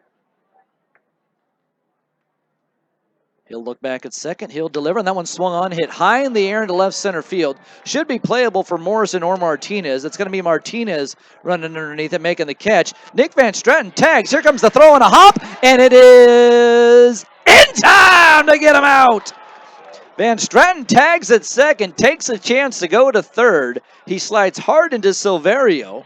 Silverio holds on to the ball, and we had to wait for the umpire to go ahead and ring up Van Stratton because he wanted to make sure Silverio held on to the baseball. So it turns into a double play, and a nice throw there by Martinez. You got to tip your cap out to him. He throws it right on the money to Juan Silverio. So quickly 2 down, and the double play does become the friend of Matt Lucen.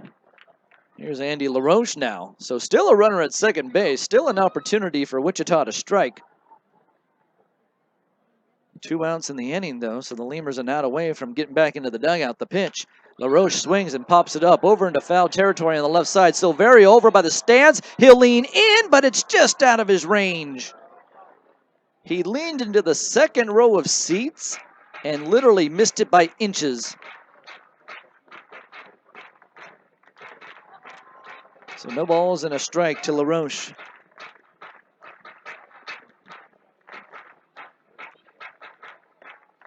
Five hits for each club so far. The Lemurs trail by 2. It's a 3-1 lead for Wichita. We're in the bottom of the fourth of a very exciting baseball game here. Lemurs do have bullpen action, by the way. And the 0-1 pitch swung on, hit high in the air. This is sky high, a big league pop-up. The whole infield coming out on this one. It's going to be the third baseman, Silverio, making the catch as he loses his cap. And that's going to do it for Wichita. So the Lemurs skate out of trouble there. We're through 4 innings. It's 3-1 Wichita. We will head to the 5th. Lemurs coming up to the plate. You're going to see Phil Pohl, Ty Morrison, and Abel Nieves get to swing the bat. You're listening to Laredo Lemurs Baseball. Lemurs down 3-1. Crowd at the bar making you sweat? Uh-huh. Could you use some ice-cold refreshment? You bet. Then Coors Light may be right for you. Could result in epic nights, maximum refreshment, great times, awesome memories, high fives, smiles, Rocky Mountain refreshment, Blue Mountain refreshment, quadruple epic refreshment, killer parties, and totally refreshed killer parties. Ask your bartender for Coors Light today. Definitely.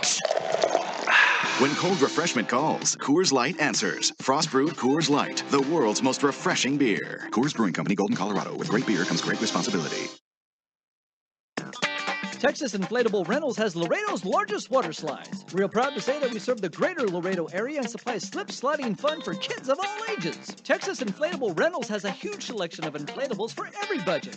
And to add to the party, we rent tables, chairs, snow cone machines, popcorn machines, and cotton candy machines that will help take your party to the next level. We also have moonwalks and bounce houses. Contact Texas Inflatable Rentals at 956-436-3909 or at texasinflatablerentals.com and book with the coupon code LEMURS for a 10% discount. That's Texas Inflatable Rentals, Laredo's largest water slide.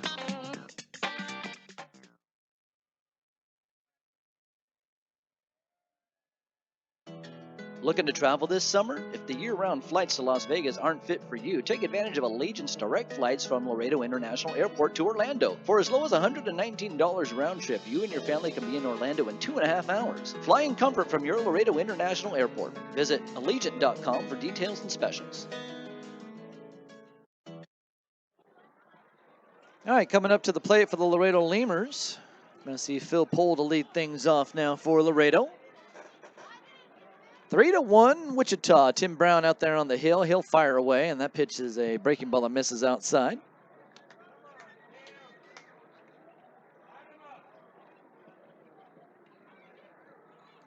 And the next pitch swung and a hard hit. One hopper over to the shortstop, Leo Vargas. Behind the bag at second. He'll throw over to first, and he'll be in time to get the out. So Phil Pohl grounds out. He's now 0 for 2 in the game, and Ty Morrison coming up to the plate. So Morrison, so far in the game, he has picked up the only run for the Laredo Lemurs. So Ty Morrison. Told you earlier, though, the left-handed batter seemed to do very well against Tim Brown, and Ty Morrison is a left-handed batter, so let's see if he can get the Lemurs going here with 1 out. The pitch. A strike on the inside corner at the knee. There'll be another pitch coming up here to Ty Morrison. Morrison in his last at-bat grounded out to the second baseman. The delivery swung on, lined hard down the right field line. It's going to be a foul ball. Morrison hit it well. In fact, it goes all the way out to the wall down there down the right field line, but ends up hitting about 20 feet foul off to the right of the foul pole. So quickly, no balls and 2 strikes now to Ty Morrison.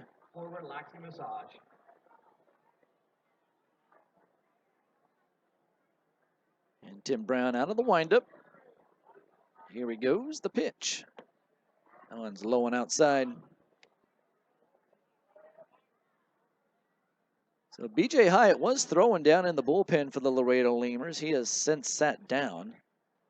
And the 1-2, swung in a ground ball over to the first baseman. LaRoche goes down to a knee. He calls off Brown, says, I got this one. He'll take it to the bag all by himself. And that's 3 unassisted. That's 2 outs. And Abel Nieves coming up. So the Lemurs in danger of going down in order for the second time tonight. They've had a base runner in the first, the second, and the 4th inning. They went down in order back in the 3rd. So here's Nieves, former teammate of Tim Brown. He lines one into right field. Coming on quickly is the right fielder, Brent Cleveland. Cleveland puts it away, and that will be a 1-2-3 inning again, turned in by Tim Brown. We're going to go to the bottom of the 5th inning. It's 3-1 Wichita. You're listening to Laredo Lemurs Baseball. Texas Outlaw Grill is a proud sponsor of your Laredo Lemurs, specializing in outlaw delicacies such as the Texican, the Gringo, and the Bandit hot dog and their ever-famous barbecue burger. Be the first to try their groundbreaking Cabrito hamburger and Cabrito hot dog. For all to-go orders, catering, and fundraising information, go by 5209 Springfield Suite number 4 or call 956-771-1919. That's Texas Outlaw Grill.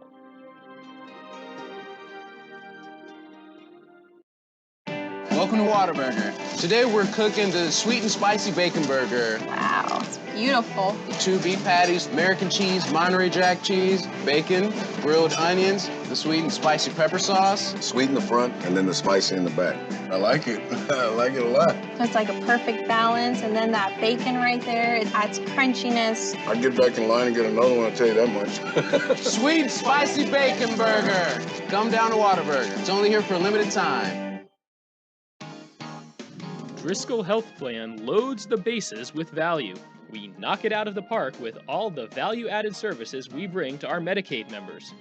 Driscoll families cheer on the Grand Slam packages, sports physicals, free memberships to Boys and Girls Clubs, and dental care for pregnant women over 21. Take a swing at our baby showers offered by Cadena de Madre. Forget those peanuts and Cracker Jacks, root for our baby blankets and more. Come slide into home when you receive gift cards for completing Texas Health Steps checkups and attending postpartum visits on time. Don't miss a play. Restrictions and limits may apply. Visit DriscollHealthPlan.com. All right, TJ Middlestat to start it off.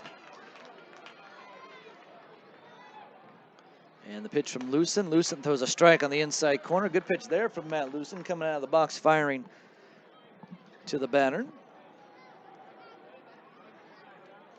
So in the batting order, it's Middlestat, Nestor, and Kane for Wichita. 3-1 Wingnuts. The pitch swung on and fouled away off to the left.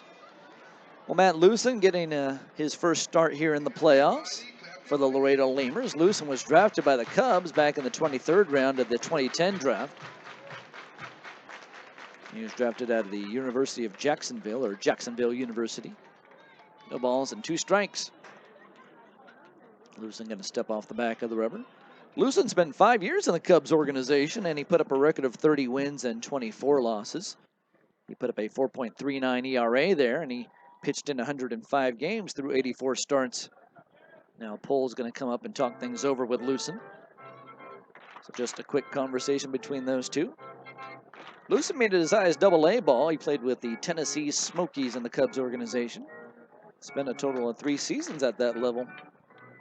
He also pitched for the Daytona Cubs. And while he was in Daytona, here's the pitch. It's low. While he was with Daytona, high A ball for the Florida State League, he threw a no-hitter. That came against the Dunedin Blue Jays back on July 8th of 2013. He walked only 2 batters that day, and the Cubs went on to win 7-0 over the Dunedin Blue Jays. The 1-2 pitch swung on in line into left field. Morrison moving over to his right towards the left field line. He'll get there and make the catch. 1 out. John Nestor, the next batter. It was the first Daytona Cubs no-hitter since 1996, when Kerry Wood and 2 others combined to throw a no-hitter for the Daytona Cubs on August 4th of 1994. In 2012, Lucen made it to the Florida State League All-Star team. So here's Nestor. Nestor 0 for 2. A strikeout and a pop-up into foul territory, and first pitch misses low to Nestor. In 2013, Lucen earned Florida State League Pitcher of the Week honors after throwing 6 shutout innings and allowing only 4 hits and striking out a season-high 8 batters in a 4-0 win over the Blue Jays. So once again, he pitched well against Dunedin. So John Nestor looking at a 1-1 count. He needs to go back, and looks like he wants to get the pine tar back there. He's asking for something. I don't think his bat is broken. Yeah, he's going to go grab the pine tar. Says, give me some pine tar. I need some sticky stuff. So Nestor grabs the pine tar, and he'll head back up to the plate. Lemurs down 3-1. We're in the bottom of the 5th inning here in Wichita. The Wingnuts trying to crawl back into the series right now. The Lemurs are up in the series 2-0. It's the first time ever that the Lemurs have had a commanding lead like this in a playoff series. In fact, it's the first time the Lemurs have had a lead in a playoff series. The 1-0 pitch swung on and tapped off the top of the plate for a foul ball. Congratulations to Tammy Esposito. Lemurs last year lost the first game of the playoffs and ended up winning the second game. And then came up here and lost the next two to Wichita. The Wichita Wingnuts are the only team that the Lemurs have ever faced in the playoffs. They faced them in 2012, last year in 2014, and here again in 2015. Here comes the 1-2 delivery. That's a fastball that misses very high. So make it 2 balls and 2 strikes. So the Lemurs this year looking to change their fortune. Wichita, throughout the life of the Laredo Lemurs, has really been a dagger in the side of this club. Here's the 2-2 pitch. Woo, a big curveball that misses inside. I mean, just look out throughout the history between these two teams. Wichita has dominated. The Lemurs are 14-31 through all the regular season games these two teams have hooked up in. So 14-31, that means Wichita is 31-14. Here's the 3-2. Swung on and off the end of the bat it goes, over by the Lemurs dugout. So Wichita has really held their own against the Lemurs. This has been the best year the Lemurs have done against the Wingnuts. The Lemurs went 7-10 against them this year.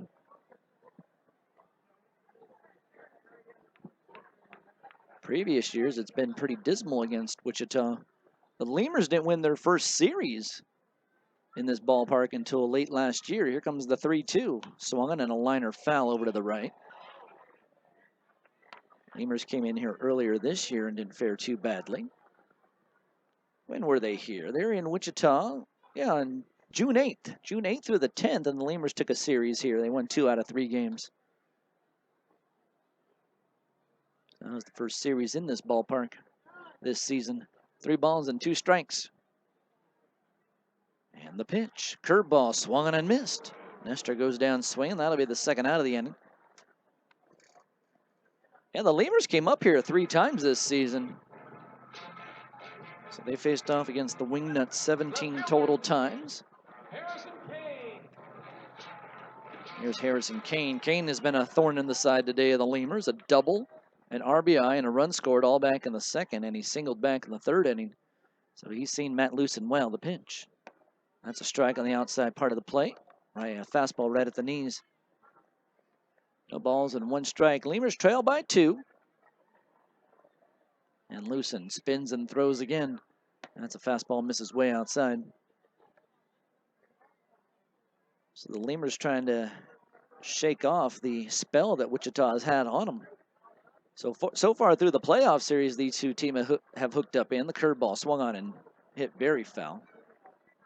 The first time they played back in 2012, Wichita swept the Laredo Lemurs.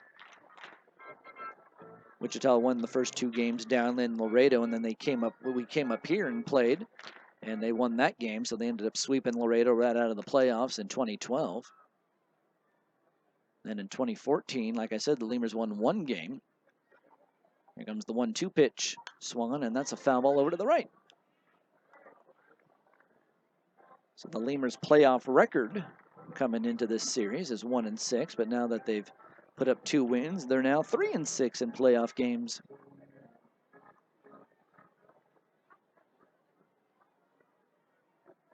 One ball and 2 strikes. Lucen throws, and it's a breaking ball. It's in the dirt. The Lemurs' all-time record. They have won 220 games, and they've lost 181. I don't know, does the math add up on that? 2 balls and 2 strikes.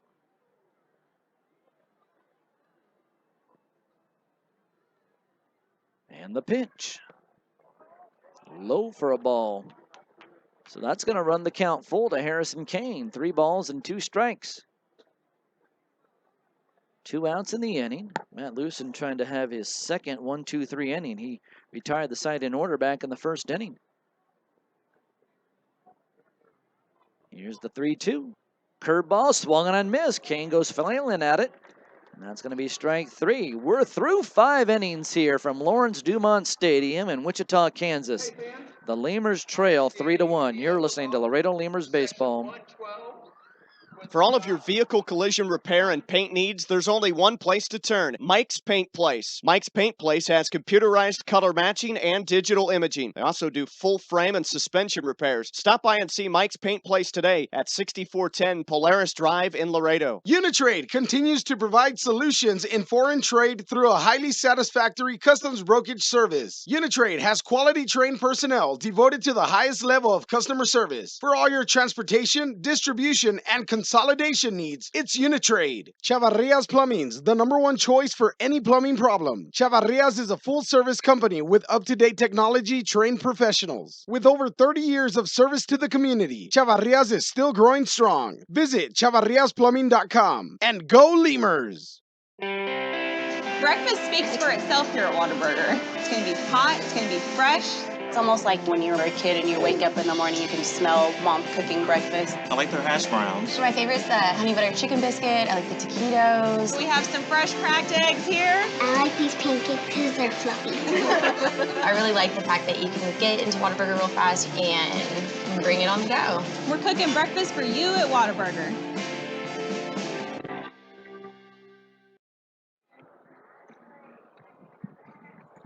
All right, Kevin Taylor coming up to the plate now for the Laredo Lemurs as we go to the 6th. Kevin Taylor. Lemurs got on the board first here against Wichita, but Wichita came back in the second and scored 3 runs. Here's Tim Brown throwing home, and that one is way inside to Kevin Taylor off the tip of the glove of John Nestor, and it goes all the way back to the wall. So 1 ball and no strikes to Kevin Taylor for the Laredo Lemurs. And the pitch outside. So Tim Brown, currently 28 years old. He went to Pittsburgh State University. He's from Pittsburgh, Kansas. Or that's where the college is, excuse me. The 2-0, that's in there for a strike. 2 balls and 1 strike.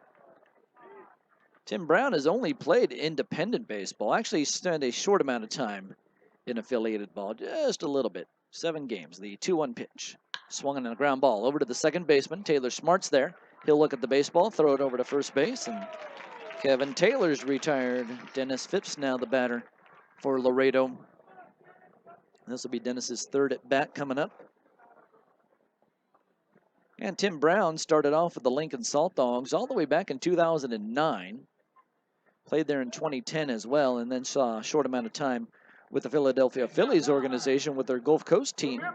In 2010, he played in 7 games that year for the Phillies Gulf Coast team. After that, it's been all indie ball as the next pitch, or the first pitch to Dennis Phipps, is a breaking ball that misses low and away. Lemurs trail by 2. 1 ball and no strikes to Dennis Phipps. The pitch, a strike on the outside corner. 1 ball and 1 strike. Yeah, Brown saw another stint with Lincoln in 2011 after getting released from the Phillies. And the 1-1 pitch. A changeup swung and missed. 1 ball and 2 strikes to Phipps. Then Brown put in time with the Grand Prairie Airhogs in 2011.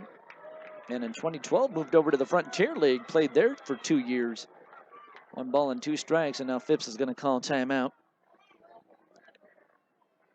Speaking of the Frontier League, there's an interesting article in Maxim magazine about the Frontier Grays, the 1-2. Swung on and missed. Phipps strikes out, a tag by Nestor. And Phipps is the beer batter, so he just struck out, so everybody here in Wichita is happy. They're not just applauding because Phipps struck out. They're just applauding because they end up getting some cheap beer. So you see a bunch of people getting up out of their seats, and they're heading towards the concession area. Here's Travis Dinker. So I was just saying, Maxim magazine put out an interesting article on the Frontier Grays, which is a travel team in the Frontier League. And one of our former pitching coaches, Bill Brick, is featured. Here's a slider from Brown to Danker, and that's a strike that hits the outside corner. Yeah, Lemurs' former pitching coach, Bill Brick, who did a nice job with the pitchers when he was here with Laredo, has moved on and is now working with the Frontier Grays. And they talk about life on the road, the 0-1. A fastball in there for a strike, 0-2 to Danker. So if you want to check out that article, you can go to MaximMagazine.com or whatever their website is. I'm sure you can type in Maxim Magazine and find it on Google somehow, the 0-2. A check swing by Danker. Did he go around? He did.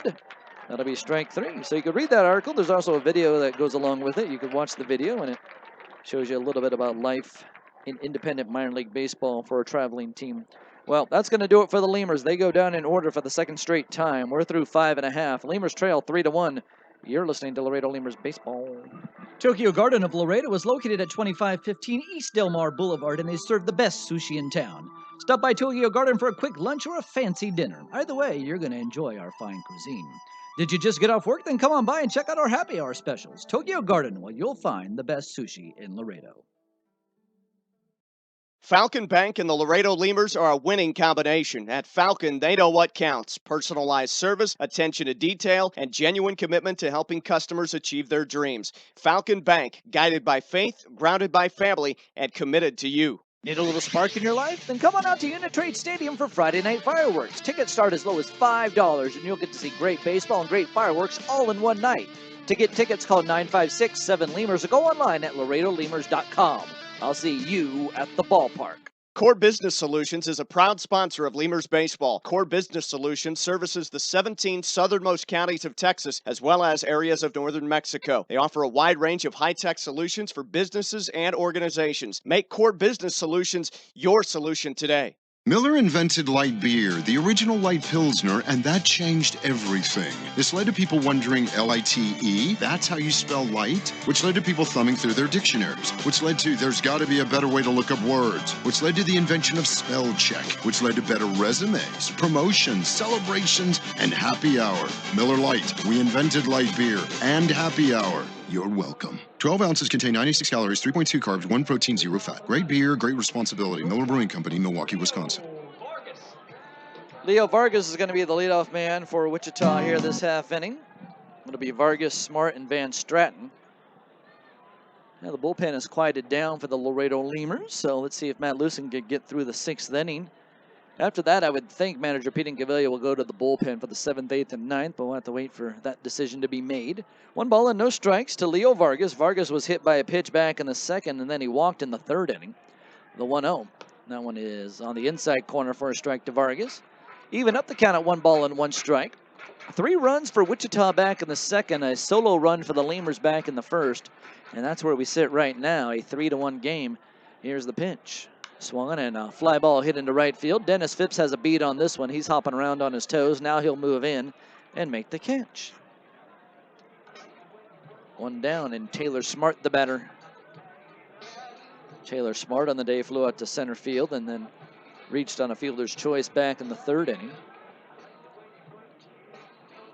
Second baseman, Taylor Smart. So Smart taking his time getting into the batter's box, probably thinking a little bit about what he's going to do in this at-bat. And the wind and the throw home by Lucen. Bunt shown, and that's taken for a strike on the outside corner.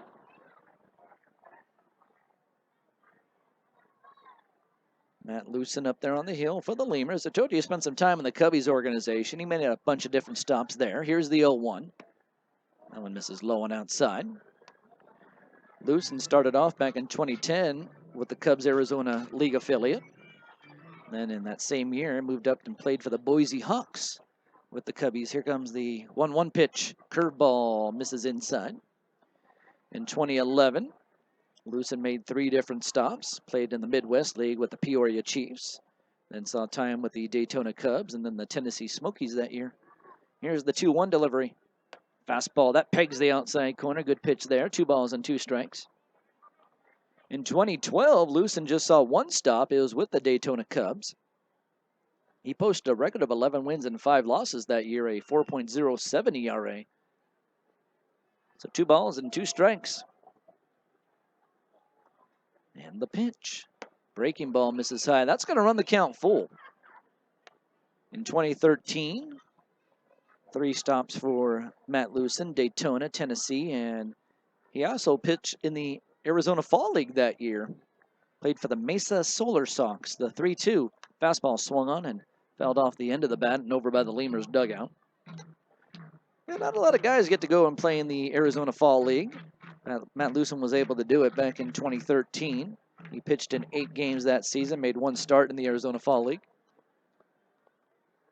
3 balls and 2 strikes.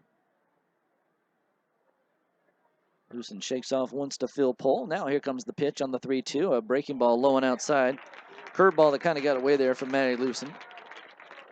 So Taylor Smart reaches on a walk, and now Nick Van Straten coming up to the plate. So the order is turned over, the top of the order coming up. And I see John Burbria heading down the right side. And he's going to run down to the Lemurs bullpen and see some guys starting to move around down there. So another walk given up by Matt Lewson. 6 total walks on the day, and he has also hit a better. So a big lead over there for Taylor Smart.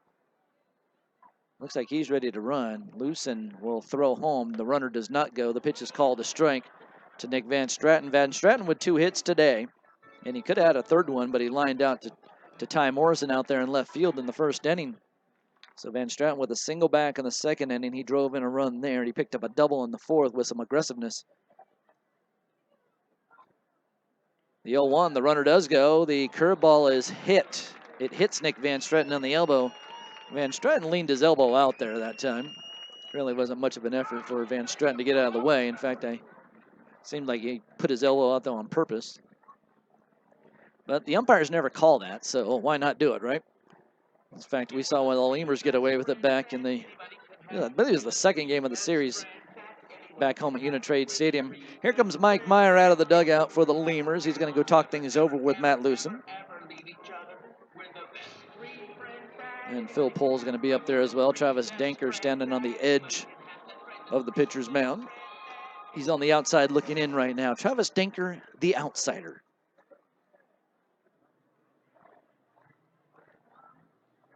So Meyer with a quick conversation, going to try to help out his starting pitcher tonight. Taking a look at what's going on up in St. Paul. The St. Paul Saints are up 3-1 over Sioux City. So they have the very same score. The home team is up 3-1 in both games in the American Association playoffs right now. Well, so far the home team has not lost. That's what happened down in Laredo. Lemurs took the first 2 games of the series. Sioux City did the same thing. So Wichita, with their backs up against the wall, have come out fighting today. There's Taylor Oldham into the batter's box, and runners at first and second base and 1 out. A fastball to Oldham. It misses low.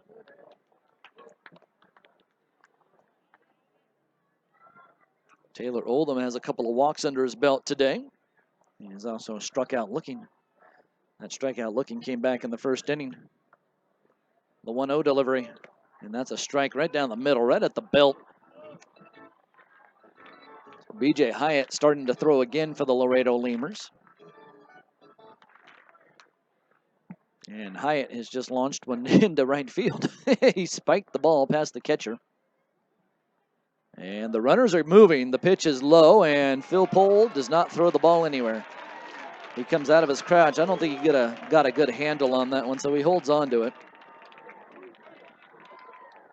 So both guys move up on the stolen base attempts. Wichita finished 4th in the league this year with 115 stolen bases, so they will run. And they just did it right there. 2 balls and a strike. The infield playing in now. The pitch is swung on and fouled straight back. So make it 2 balls and 2 strikes to Taylor Oldham.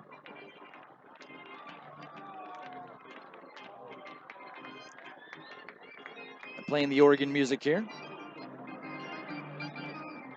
All right.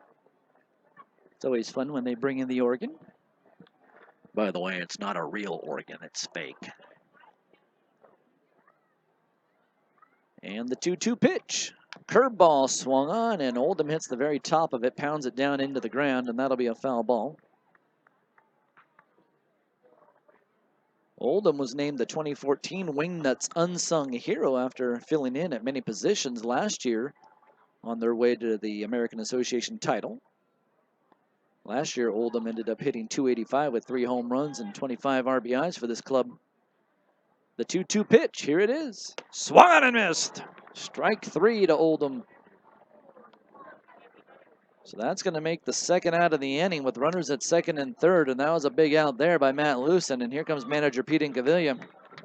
So that's going to do it for Matt Lewson. He is done for the day. He almost gets through 6 innings. He makes it through 5 2/3, and B.J. Hyatt's going to come in and take over. The Lemurs trail 3-1 in the bottom of the 6th inning with runners at 2nd and 3rd. We're going to take a timeout and come back and tell you a little bit about B.J. Hyatt and what he's done this year for the Laredo Lemurs.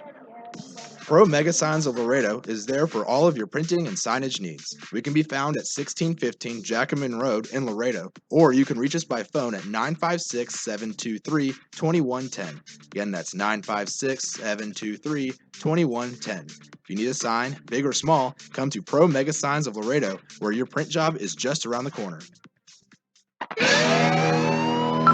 Capital Care EMS, located at 1510 Calle Norte, Suite number 11, invites you to experience a new standard in medical transportation, servicing Laredo and all surrounding areas. Capital Care EMS provides transports to wound care treatments, HBO treatments, dialysis treatments, doctor's appointments, radiation treatments, chemotherapy treatments, and many more. From emergency medical transport to x-rays and lab work, our state-certified EMTs and paramedics are readily available 24 hours a day when you need them most. Capital Care EMS accepts most major medical insurances, including Medicare, Medicaid, Blue Cross Blue Shield, Aetna, and many more. Capital Care EMS is locally owned and operated. Call now for your free consultation. 956-712-8911. That's 956-712-8911. Capital Care EMS, creating a new standard in medical transportation. Capital Care EMS, the official ambulance of your Laredo Lemurs.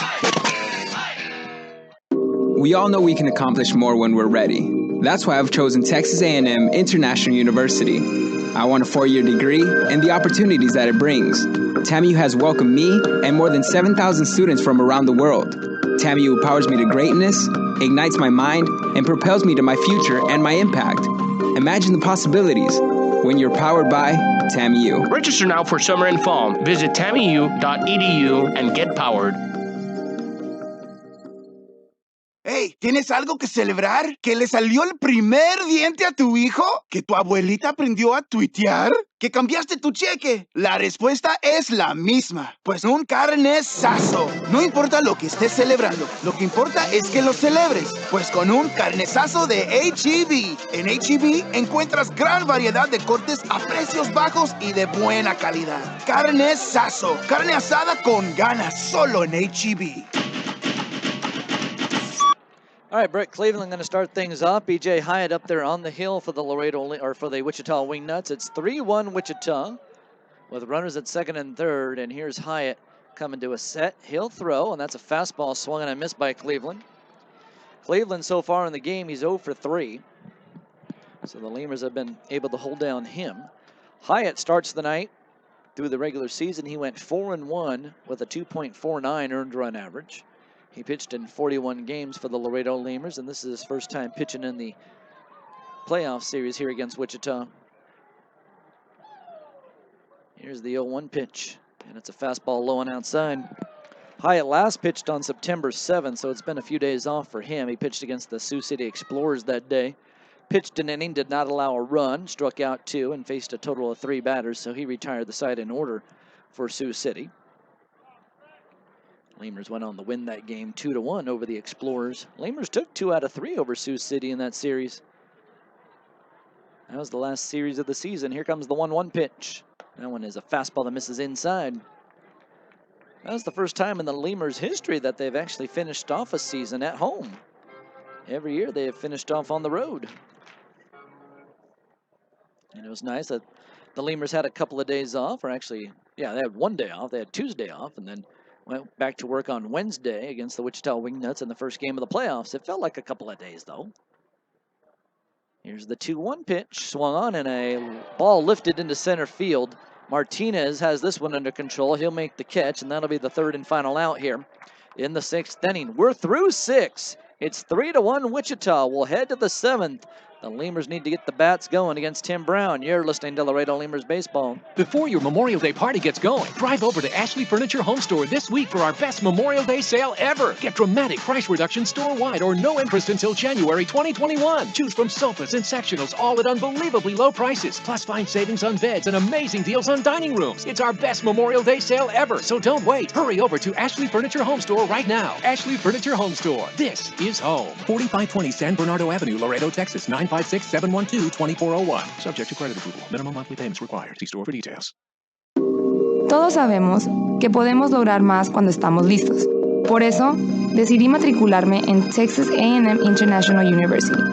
Quiero un título universitario y las oportunidades que me brindará. TAMIU me ha recibido a mí y a 7,000 estudiantes de todo el mundo. TAMIU me impulsa a ser grande, enciende mi mente y hace mi corazón latir. Imagina las posibilidades cuando eres impulsado por TAMIU. Inscríbete ahora para verano y otoño. Visita tamiu.edu y sé impulsado. Sweating through another barn burner at your team's bar? Sure am. Wish you had some ice-cold refreshment? You bet. Then Coors Light may be right for you. Could result in meeting new people, epic fist bumps, epic forearm bumps, epic or chest bumps, touchdown dancing, breakdancing, line dancing, dancing like nobody's watching, awesome refreshment for the win, and one-of-a-kind Rocky Mountain cold refreshment. Ask your bartender for Coors Light today. Definitely. When cold refreshment calls, Coors Light answers. Frost brewed Coors Light, the world's most refreshing beer. Coors Brewing Company, Golden, Colorado. With great beer comes great responsibility. Right now, you could be working towards an exciting new career in business administration. At Catholic College Laredo, you'll have the chance to gain professional skills and hands-on training. Earning a business degree could open the door to new career opportunities in fields such as accounting. All right, back to action here at Lawrence Dumont Stadium. And between innings, there was something going on down there between the two teams. I don't know exactly what it was. Nick Van Straten seemed to be fired up about something, and the home plate umpire, was trying to keep both teams in the dugout, and he was able to do that. No one came out. So just a little bit of a heads up there. We might see something here in the future. I hope not, but we'll have to keep an eye on that to see if anything ends up happening between these two clubs. Here's J.D. Pulfer against Tim Brown, and the pitch. Fastball in there for a strike on the inner third of the plate. So it's 3-1 Wichita. We go to the 7th inning. So Matt Lucens's night is all done. We'll go ahead and give you his totals for the evening here in just a second. The 0-1 pitch is outside for a ball. He goes 5 2/3, gives up 5 hits, 3 runs. One of them was earned. He walked 6 and struck out 6 batters. And as of right now, Matt Lucen is in line for the loss. The 1-1 pitch swung and fouled away up on top of the roof, in fact, here at the ballpark. About a week or so ago, I saw an article about Lawrence Dumont Stadium that the city was thinking about doing some upgrades to this ballpark. Before they start off the games, they always mention this is the 6th oldest ballpark being played or being used by a minor league baseball team. The 1-2 pitch is low and outside. So make it 2 balls and 2 strikes. So they can definitely use some upgrades here. You know, they're going to upgrade some of the concession areas. Maybe up here where we're sitting, the 2-2 pitch. That's called strike 3. Pulfer goes down looking. You know, they're thinking about getting some new suites up here, and that would also create a new press box. They'd actually thinking about putting a 3rd level into Lawrence Dumont Stadium, so the suite level would be expanded so you can get more suites here. I think they only have 6 suites, and they're very tiny. And there might not even be 6. There might be 5. And the first pitch to Drew Martinez is a fastball that misses outside. Martinez is having a good day. He's got 2 hits for the Lemurs. Lemurs trail 3-1. They'll do some stuff around the dugouts and around the stands here at the ballpark if and when they ever get to these things. Here's a pitch. It's a fastball on the inside corner to Martinez. But for an older ballpark, it's not in that bad a shape. You look at it and go, okay, done a pretty nice job with this yard, keeping it up. Here's the 1-1 pitch. Swung on and missed. 1 ball and 2 strikes. One thing I didn't like what I read in the article is that part of the stuff that they're going to do is maybe try to draw an affiliated team back here, which of course that would mean the independent team would have to go. Here's the 1-2 pitch and a check swing by Martinez, and did he foul that off or did he go off the top of the plate? Not 100% sure what happened there, so we'll let the scorekeeper put up the count. They have 1 ball and 2 strikes up there right now. Like I said, I don't know if Martinez touched that ball. Yeah, so they're going to make it 2 balls and 2 strikes. So that should be the count. Was it a foul ball or was it a ball? That's the question. And Hooper's going to come out of the dugout as well. So now the umpires are going to get together. Martinez checked his swing, but the ball was low, and the way it moved out down there, I wasn't sure if it actually just hit the top of the plate or if it hit Martinez's bat. So now the umpires are all going to get together and talk about what the count is.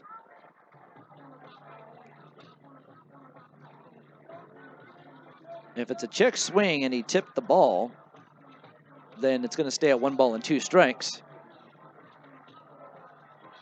And they are going to say it was a foul ball. So 1 ball and 2 strikes to Martinez.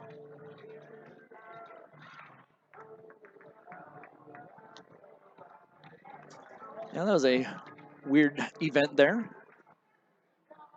So here we go. 1 ball and 2 strikes to Drew Martinez, and he'll step back into the batter's bunks. I didn't hear anything. Usually you could hear it, and here's a pitch that swung on and grounded foul at the first baseline. Usually you get to hear the tick of the bat when it hits the ball. And that'll usually be a pretty good indicator that there was a foul ball, but I didn't hear anything on that one, and the ball moved very strangely down there, so that kind of led me to think, well, maybe it was a foul ball, but maybe the way it hit the plate and maybe it hit Nestor's glove, wasn't 100% sure. Here's the 1-2 again. Swung on, and that one is a foul ball. Goes off the bat of Martinez, off the glove of Nestor, and back to the screen. That was a faint tick of the bat. Just hit a splinter on that bat by Martinez, and then you can definitely hear it hit the glove of Nestor. That has a distinct sound. I don't know if you could hear it back at home, but here live you could hear it. The 1-2. Swung on and a fly ball into center field. Moving back on this one's Van Stratton. He gets into the left center field gap, and he'll make the catch. Quickly 2 down for the Lemurs. We're in the 7th inning. Lemurs trail 3-1, and Juan Silverio is going to be the batter. Yeah, there's one ballpark we go to in the American Association. It's up in Fargo, the Fargo-Moorhead Redhawks. They actually have a microphone right behind home plate, and you can plug in the press box with your microphone cord.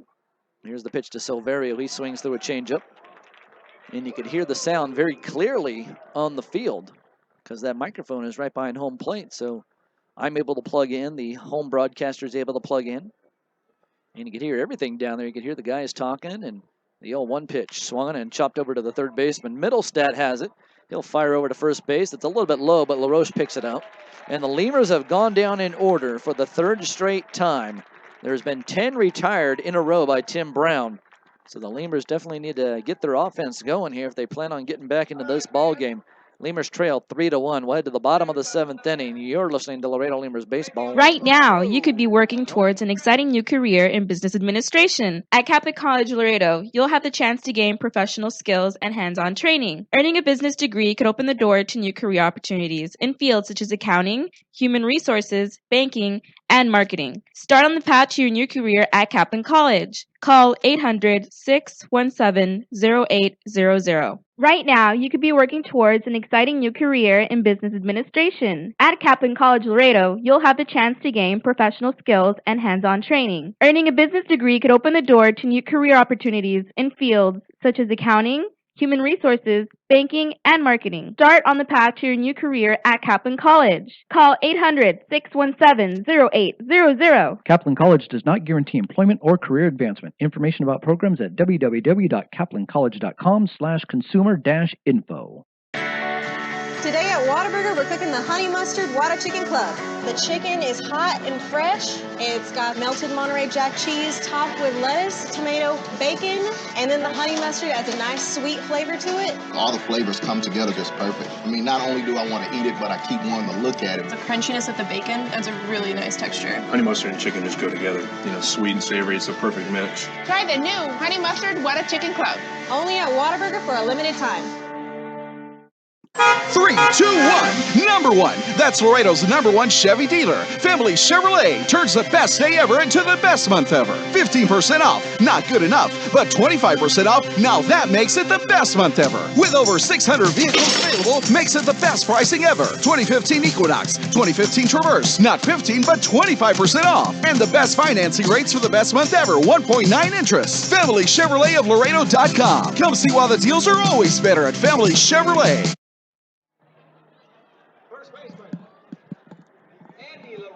All right, Andy LaRoche is going to step into the batter's box. It'll be LaRoche, Middlestad, and Nestor coming up to the plate. Lemurs trail 3-1 as we go to the bottom of the 7th inning, and B.J. Hyatt's going to stay on the mound for the Laredo Lemurs. So Hyatt, he'll deliver. That's a fastball a little bit high, I guess, because it was right down the middle of the plate, so I'm going to guess high. 1 ball and no strikes. 3 runs on 5 hits for Wichita, 1 run on 5 hits, and 1 error tonight for the Laredo Lemurs. And Hyatt delivers again, and that's a fastball. That one misses low. So he misses high, then he misses low. Both times the ball was over the plate. St. Paul and Sioux City still with the same score. It's 3-1 St. Paul. So both teams in the same situation. The home team trying to win again. And the 2-0 delivery, and that one is in tight to LaRoche. He dances out of the way of that one.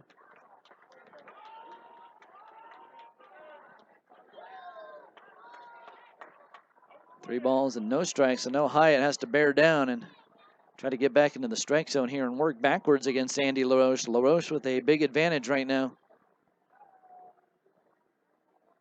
Here's the 3-0 pitch, a fastball that misses outside. That was a pretty close pitch there, but the Lemurs don't get it.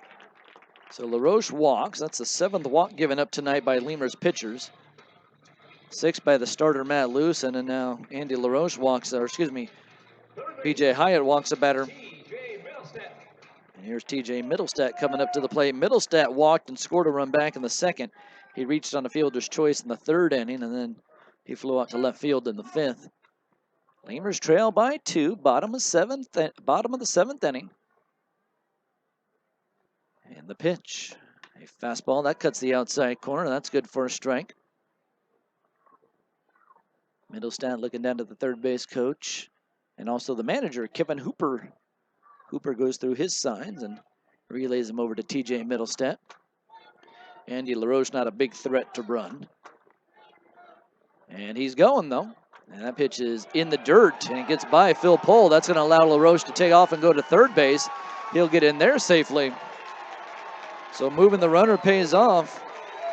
So it's going to be a stolen base and a wild pitch to allow the runner to go all the way over to third.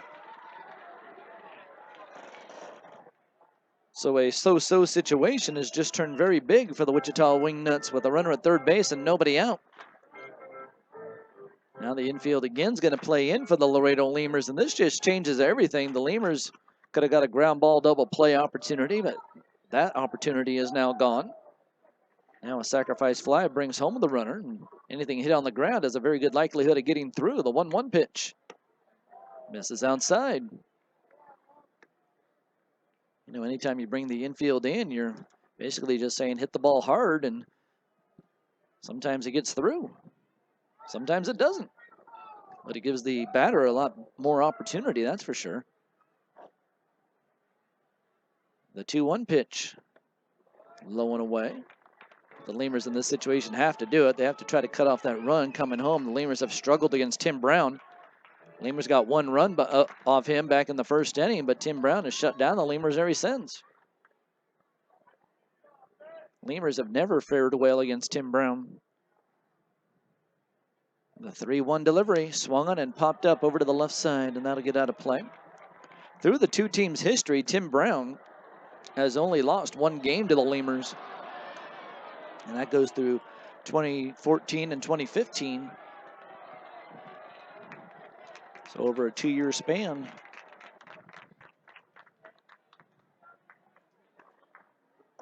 Seems like Tim Brown has been around for a lot longer than that.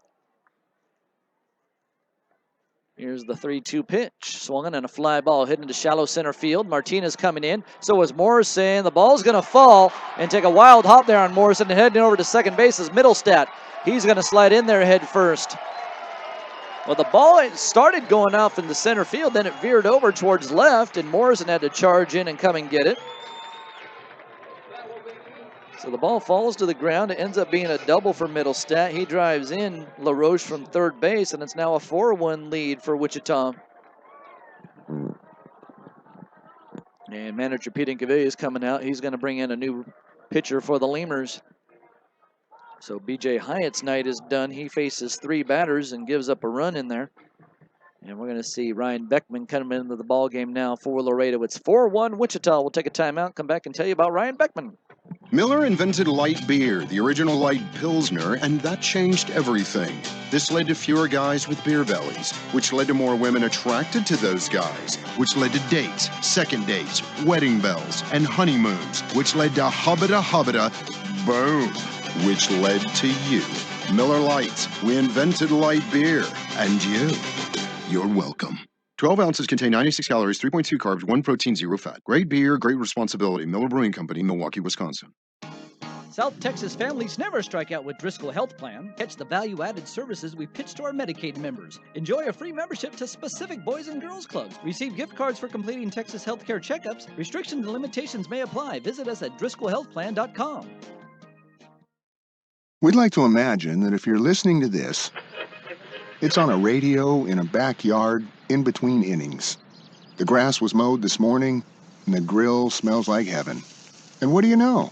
Your friends just arrived with a 24-pack of Miller Lite, along with a few new friends to enjoy them with.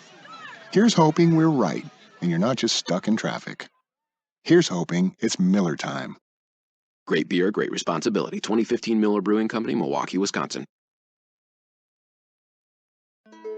Do you want to sit in a car for 7 hours, risk a flat tire, traffic, or highway construction delays? Fly direct from Laredo International Airport to Dallas-Fort Worth on American Airlines. From Dallas, you can change planes and take a flight to Tokyo, London, or even Rio de Janeiro. With 4 daily arrivals and departures, American Airlines is sure to have a connection that works best for you. So avoid spending hours in the car or risk an accident on the highway or even a flat tire. Fly in comfort from Laredo International Airport. Visit AA.com for details and to book a reservation. All right, Ryan Beckman finishing up his warm-up pitches here at Lawrence Dumont Stadium. The Lemurs trail 4-1 as a run comes in to score here for Wichita in the 7th inning. Lemurs have kept the Wingnuts off the board since the 2nd. They scored 3 runs back in the 2nd, so the third through the 6th inning, no one came in to score for Wichita, but now they've put up a run with nobody out, and there's a runner at second base. And that'll bring up John Nestor to the plate. So Beckman takes over. Ryan getting his 2nd day of work here in this series. He pitched in the first game of the series back on Wednesday at Uni-Trade Stadium. He pitched in 2 innings that day and did not allow a run on 1 hit. He struck out 2 and faced a total of 6 batters. Beckman through the regular season put up a record of 8 wins and 1 loss. He had a 1.36 ERA through 49 games. So here's Nestor. Beckman gets the sign from Phil Pohl, a runner at second base, and nobody out. And now Beckman's going to slowly turn and look back at second base, making sure TJ Middlestat doesn't have any wise ideas.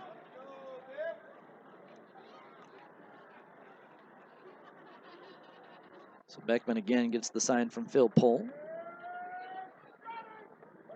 And the pitch. And that's a strike. That's on the outer third of the plate. No balls and 1 strike. Nestor on the day is 0 for 3 with a couple of strikeouts, both of them swinging. The ball that he put into play, he actually fouled it off into over by the first base dugout where the Lemurs sit. And Travis Denker had a long way to run, but he was able to make the catch. Here comes the 0-1 delivery. Beckman with a long hold and the pitch. That's a fastball that misses high. 1 ball and 1 strike. Beckman versus the Wingnuts during the regular season. He went 1-0 through 6 games and had a 1.98 ERA. He pitched in 13 2/3 innings against him. Gave up 14 hits and 4 runs, and 3 of them were earned. Here's the 1-1. Swung on and a line drive down the right field line. That one is fading foul. Foul by about 6 to 10 feet down the right field line. So that makes it 1 ball and 2 strikes. Lemurs still searching for that first out in the inning. This is the 3rd batter coming up to the plate here this inning. Remember, LaRoche walked, then he stole second, and during the wild pitch, he went all the way over to third base. And then TJ Middlestat popped one up into what looked to be center field, but the wind took it over into left field, and Morrison came up a little bit short on it and bounced up and over Morrison's head. And that allowed Middlestat to take the extra bag, so he sits at second base. Once again, Beckman looks back at second. Beckman during the regular season pitched against Sioux City for his last appearance during the regular year. That was back on September 5th. 1 ball and 2 strikes.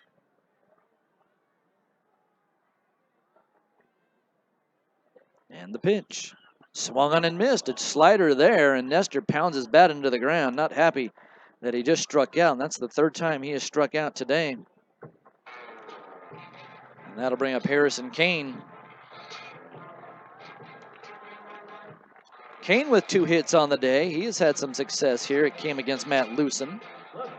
So he got a double and drove in a run and scored a run all in the 2nd inning. Then he picked up a single in the 3rd. So 1 out and a runner at second base. So Beckman probably still in the same frame of mind, trying to get a strikeout here.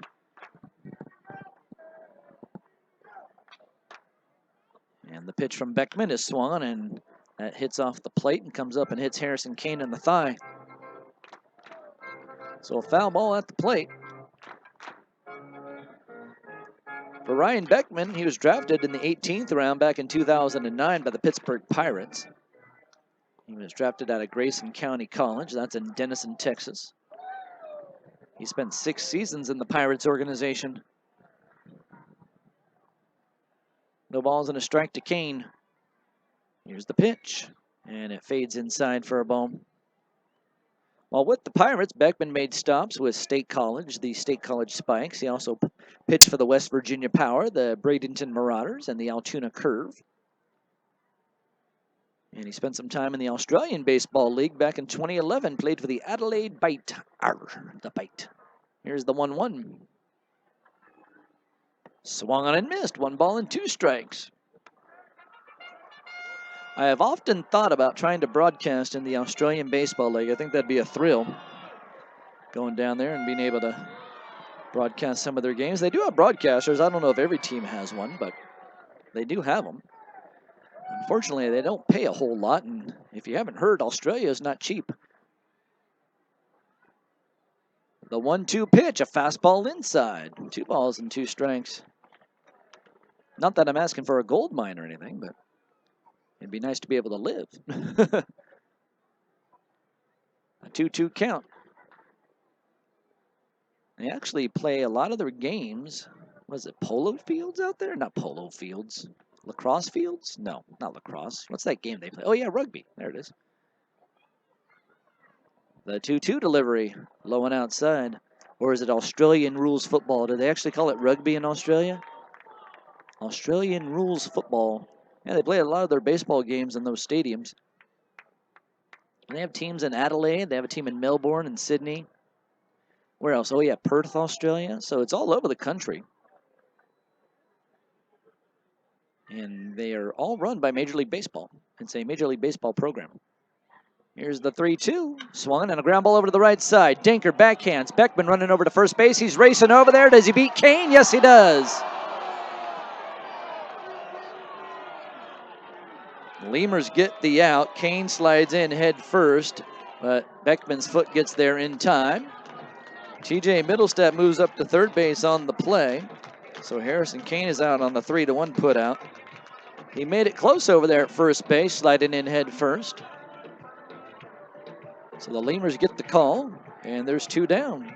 Runner at third base, though. And that'll bring up Leo Vargas. Leo Vargas, the shortstop in this series for the Wichita Wingnuts so far. We've seen Taylor Smart play shortstop for Wichita. We've seen a few shortstops come through for Wichita this year. Runner at third base and 2 down. The first pitch to Vargas misses inside. So 1 ball and no strikes. Another odd thing about the Australian Baseball League is they only play, I think, 4 games a week. They play Thursday through Sunday. So the Monday, Tuesday, Wednesday you have off. The 1-0 pitch, swung on, and a ground ball right back to Beckman. He fields it. He's going to run halfway over to first base, do an underhand toss to Danker. The Lemurs get the final out there, but they do give up a run in the inning. 1 run on 1 hit. There are no errors and 1 left. We're going to head to the top of the 8th inning. Lemurs trail 4-1. You're listening to Laredo Lemurs Baseball. Crowd at the bar making you sweat? Uh-huh. Could you use some ice-cold refreshment? You bet. Then Coors Light may be right for you. Could result in epic nights, maximum refreshment, great times, awesome memories, high fives, smiles, Rocky Mountain refreshment, Blue Mountain refreshment, quadruple epic refreshment, killer parties, and totally refreshed killer parties. Ask your bartender for Coors Light today. Definitely. When cold refreshment calls, Coors Light answers. Frost brewed Coors Light, the world's most refreshing beer. Coors Brewing Company, Golden, Colorado. With great beer comes great responsibility. Texas Inflatable Rentals has Laredo's largest water slides. Real proud to say that we serve the greater Laredo area and supply slip sliding fun for kids of all ages. Texas Inflatable Rentals has a huge selection of inflatables for every budget. And to add to the party, we rent tables, chairs, snow cone machines, popcorn machines, and cotton candy machines that will help take your party to the next level. We also have moonwalks and bounce houses. Contact Texas Inflatable Rentals at 956-436-3909 or at texasinflatablerentals.com and book with the coupon code LEMURS for a 10% discount. That's Texas Inflatable Rentals, Laredo's largest water slide.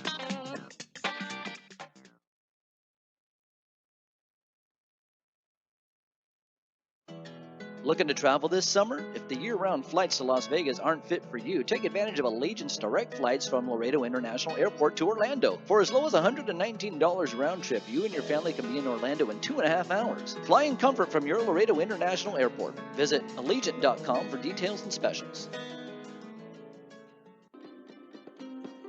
Texas Outlaw Grill is a proud sponsor of your Laredo Lemurs, specializing in outlaw delicacies such as the Texican, the Gringo, and the Bandit hot dog and their ever-famous barbecue burger. Be the first to try their groundbreaking Cabrito hamburger and Cabrito hot dog. For all to-go orders, catering, and fundraising information, go by 5209 Springfield Suite number 4 or call 956-771-1919. That's Texas Outlaw Grill.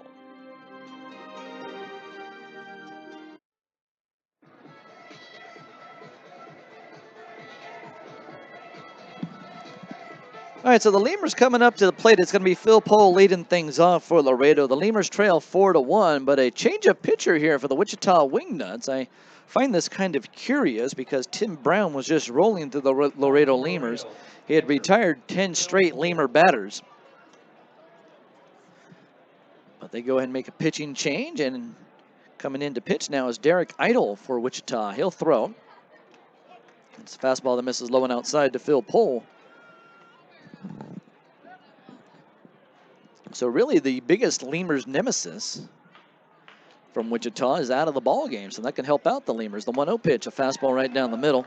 That's in there for a strike. 1 ball and 1 strike. Not that Derek Idle is a pushover by any means. He did pitch in one game against the Lemurs back on just the other day in the second game of the series, the 1-1 pitch. And that's a changeup called a strike right above the belt. He pitched in an inning, struck out a batter and faced 3 total Lemurs that day. We're in the 8th inning now, so Idle will pitch here, and then whoever they decide to try to lock down the ball game unless the Lemurs come back against Idle. Here's the pitch, swung and a miss. It gets away from the catcher, Nestor. Phil Pohl's going to run hard over to first base. He's going to get there. So a strikeout, but Phil Pohl reaches first base with the ball getting away from the catcher, so the Lemurs have a base runner. So the strikeout's recorded, but the out itself is not. So that might open up a door here for Laredo.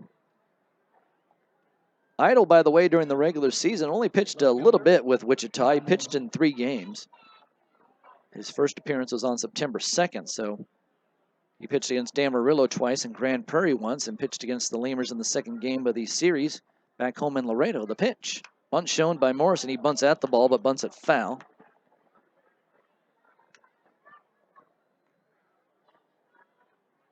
Idle spent this summer in the farm system with both the Arizona Diamondbacks and the Milwaukee Brewers. He opened the year as 6th in professional baseball with the D-backs at AAA. He was with their AAA affiliate up in Reno, the Reno Aces. No balls and 1 strike. Lemurs trail by 3. Here's the pitch, and it's low for a ball. Nestor blocks that one. 1 ball and 1 strike. 4 runs on 6 hits for Wichita. 1 run on 5 hits for Laredo. Here's Tim Brown's line. He goes 7 innings, gives up 5 hits, 1 run. It was earned. He didn't walk anybody, and he struck out 3 Lemurs batters. Abel Nieves is on deck for Laredo. The pitch. That one is way inside. That one goes right by the knees of Ty Morrison.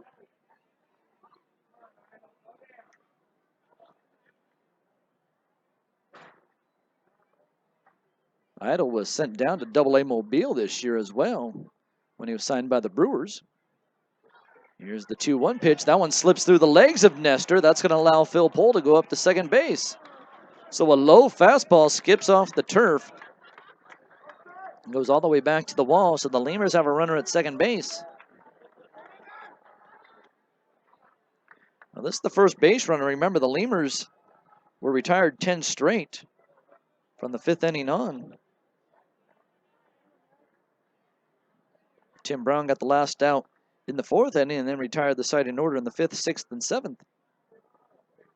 Runner at second, nobody out. The 3-1 delivery is in there for a strike right down the middle.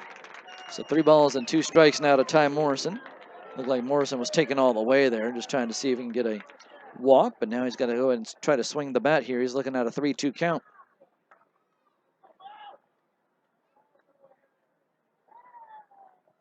And the 3-2 pitch swung, and that's fouled off the leg of Morrison. It goes pounding right down into his shin. So he'll have to walk that one off. And we'll see another 3-2 pitch. So this could be a big opportunity here for the Laredo Lemurs with Brown out of the game, a runner at second base, and nobody out. And you know, you got your leadoff man on right here, at least up at the plate right here, with Nieves, Taylor, and Phipps all coming up next. 3 balls and 2 strikes. Derek Idle wants to go through a new set of signs with his catcher. He works from the far third base side of the rubber, extreme third base side of the rubber. And the 3-2. That's ball 4. That one misses way outside to Morrison. So now the Lemurs have runners at second and third, and here comes Abel Nieves. Well, this just might be the opportunity that the Lemurs are looking for, and Luke Robertson out of the dugout. He's going to go talk things over with Derek Idle. Luke Robertson, one of the pitching coaches for Wichita. Lemurs trail 4-1. See what's going on between St. Paul and Sioux City right now. Got to go and refresh the scoreboard and see if they have a new score.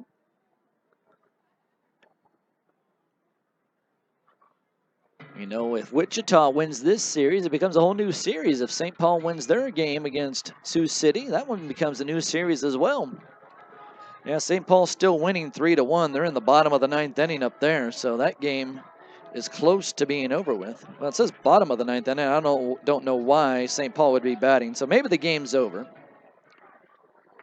And they just haven't recorded it yet. I'm going to go ahead and guess that the game is over because they've gone to the bottom of the 9th, but St. Paul is the home team, so there's no need for the bottom of the 9th. Abel Nieves sees a fastball on the outside part of the plate for a strike. No balls and 1 strike. So we'll wait a few more minutes, and more than likely that game will go final between St. Paul and Sioux City, with St. Paul winning 3-1. And the 0-1 pitch inside for a ball to Abel Nieves. 1 ball and 1 strike. Kevin Taylor on deck. Yep, and it has gone final.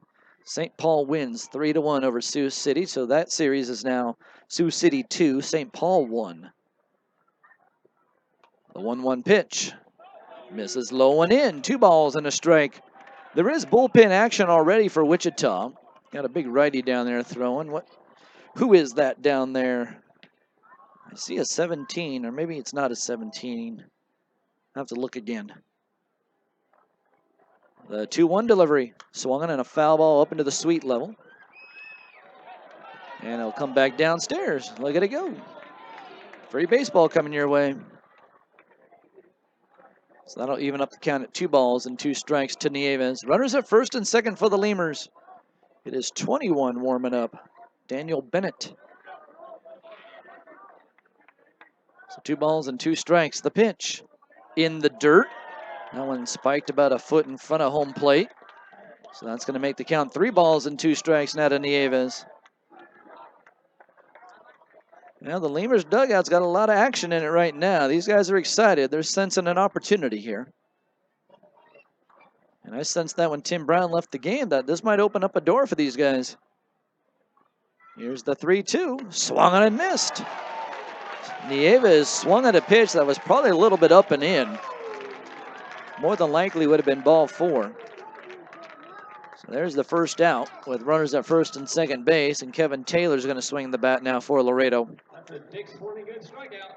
Every season starts with Dick. Taylor on the day, he's 0 for 3. All 3 times he has grounded out.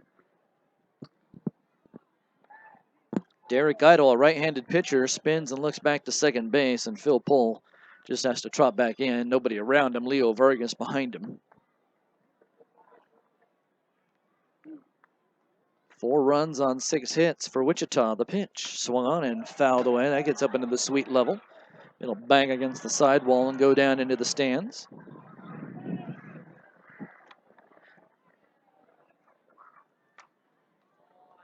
No balls and 1 strike.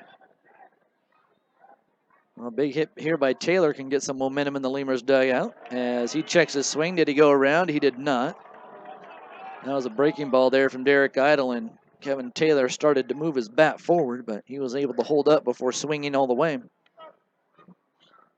Evens up the count at 1 ball and 1 strike. We're in the top of the 8th inning. So the Lemurs will have this shot here and then 1 more if they need it. Of course, they'll get it anyway. Here's the 1-1 pitch. That one is called a strike on the outside part of the plate. 1-2 now to Kevin Taylor. Now, Taylor has some power. He has some sneaky power. He had 10 home runs during the regular season for the Laredo Lemurs. Now timeout's called at the plate. So he can surprise you from time to time. You know, you look at him and go, this guy probably doesn't have too much pop in his bat. And bang, there goes the ball. He actually had 11 home runs. I forgot I had to add 1 more. 11 home runs and 54 RBIs for Taylor through the regular season. Got to give him all of his credit. The pitch, way outside. Going to make it a 2-2 count now to Kevin. Kevin finished the league 3rd in the league in walks with 65 of those. He was 3rd in the league in on-base percentage with a .435 mark. He hit very well against Wichita during the year. He hit .361. And he had 1 home run against this club. The pitch swung on and missed. He tipped the ball into the glove of the catcher. John Nestor holds on. And it's back-to-back strikeouts for Derek Idle against the Lemurs. After another Dick Sporting Goods strikeouts. With that strikeout, everyone wins with Dick Sporting Goods. Be sure to pick up your So there's 2 outs now in the inning, and here comes Dennis Phipps with runners at first and second base. Well, at least the Lemurs can get up Dennis Phipps with runners at first and second base. You know, Phipps also with some power. He had 17 home runs during the regular season. Remember, 9 of those home runs came against Amarillo. That was an absolutely amazing number. Here's the pitch. Fastball swung on, line into left field. That's going to be a base hit. Coming home for the Laredo Lemurs is going to be Phil Pohl. He will score. It's a 4-2 ball game, and the Lemurs got back on the board. It's been a while. They haven't scored since the 1st inning, but Phil Pohl, who reached, by the way, on a strikeout, and the ball ended up getting away from the catcher Nestor. So he ends up at second base, going all the way to 3rd and coming home on the Phipps base hit. And Morrison goes to 2nd, and Phipps is up at 1st. And now here comes Kevin Hooper out of the dugout. It's a 4-2 game. Let's see what Hooper does. See if he's going to try to make a move here. With 2 outs, he might turn things over to Daniel Bennett. Yeah, he's going to take the baseball. So it's going to be Bennett coming into the ball game with 2 outs in the 8th inning. It's 4-2 Wichita. We'll take a timeout, come back and tell you a little bit about Daniel Bennett. Lemurs trail by 2. You're listening to Laredo Lemurs Baseball. Welcome to Whataburger. Today we're cooking the sweet and spicy bacon burger. Wow, it's beautiful. 2 beef patties, American cheese, Monterey Jack cheese, bacon, grilled onions, the sweet and spicy pepper sauce. Sweet in the front and then the spicy in the back. I like it. I like it a lot. So it's like a perfect balance, and then that bacon right there, it adds crunchiness. I'll get back in line and get another one, I'll tell you that much. Sweet spicy bacon burger. Come down to Whataburger. It's only here for a limited time. Driscoll Health Plan loads the bases with value. We knock it out of the park with all the value-added services we bring to our Medicaid members. Driscoll families cheer on the Grand Slam packages, sports physicals, free memberships to Boys and Girls Clubs, and dental care for pregnant women over 21. Take a swing at our baby showers offered by Cadena de Madre. Forget those peanuts and Cracker Jacks, root for our baby blankets and more. Come slide into home when you receive gift cards for completing Texas Health Steps checkups and attending postpartum visits on time. Don't miss a play. Restrictions and limits may apply. Visit DriscollHealthPlan.com. There's a reason why Popeyes creates some of the best tasting chicken in the world. We were born in New Orleans, Louisiana, the land of good fun and great cooking. Spicy flavor is a way of life in New Orleans, and everything we make reflects it. From our Popeyes bona fide chicken and handcrafted tenders to our home-style mashed potatoes with Cajun gravy and our soft, buttery biscuits, everything we make is made with care and served up fresh. Only at Popeyes. This summer, Allegiant will increase to 4 weekly flights to Las Vegas, Nevada. If gambling in Vegas isn't your thing, Allegiant is also increasing to 2 weekly flights to Orlando. Enjoy the Disney theme parks, Legoland, Universal Studios, SeaWorld, and the Kennedy Space Center. Fly in comfort from your Laredo International Airport. Visit Allegiant.com for details and specials. All right, so Bennett's ready to go. So is Travis Danker. Runners at first and second base for Laredo. The Lemurs trail by 2 runs. They have brought in a run here in the top of the 8th inning. Daniel Bennett during the regular season went 1-8 with a 1.96 ERA. He pitched in 49 games and got 3 saves on the season. So he's got a nice ERA of 1.96. Through those 50 and a third innings of work, he has struck out 58 batters. He likes to bring it sidearm, and he has a little bit of a spin up there. The ball he throws kind of like a wiffle ball pitcher. That's the way it looks coming out of his hand, like he's throwing a wiffle ball up there at the plate. So 2 outs and Danker into the batter's box. Danker 0 for 3 today, but he's looking to be the hero right now with runners at first and second and 2 down. And the pitch to Danker, and there's the slider in there for a strike. Danker thought it was a little bit up. It seemed to be at least at the letters or higher here to Travis Danker, so Bennett gets the benefit of the call there by the home plate umpire. No balls and a strike.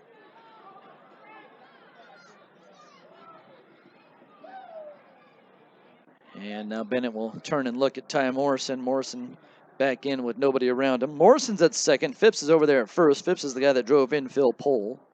So Phipps got the RBI for the Laredo Lemurs. No balls and 1 strike to Danker. Here's the pitch. That's a slider that misses low and outside.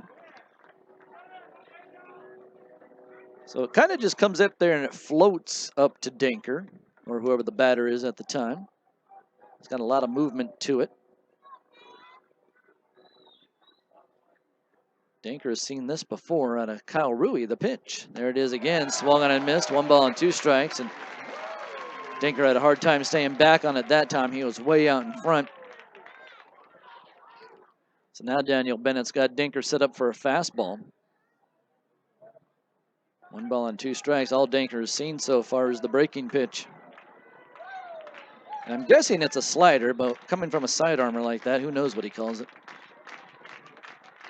The 1-2, and that one is a check swing by Danker. Did he go around? No, says Brian Child, the first base umpire.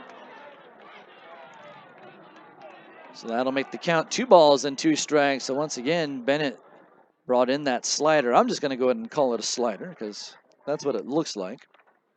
It has a lot of float to it and a lot of dirty action going away from the right-handed batter.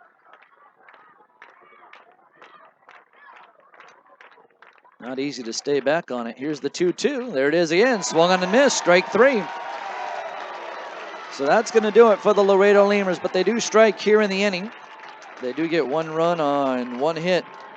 There are no errors and 2 left. We'll go to the bottom of the 8th inning. Lemurs trail 4-2. You're listening to Laredo Lemurs Baseball playoff style. For all of your vehicle collision repair and paint needs, there's only one place to turn, Mike's Paint Place. Mike's Paint Place has computerized color matching and digital imaging. They also do full frame and suspension repairs. Stop by and see Mike's Paint Place today at 6410 Polaris Drive in Laredo. Uni-Trade continues to provide solutions in foreign trade through a highly satisfactory customs brokerage service. Uni-Trade has quality trained personnel devoted to the highest level of customer service. For all your transportation, distribution, and consolidation needs, it's Uni-Trade. Chavarrias Plumbing's the #1 choice for any plumbing problem. Chavarrias is a full-service company with up-to-date technology trained professionals. With over 30 years of service to the community, Chavarrias is still growing strong. Visit chavarriasplumbing.com and go Lemurs!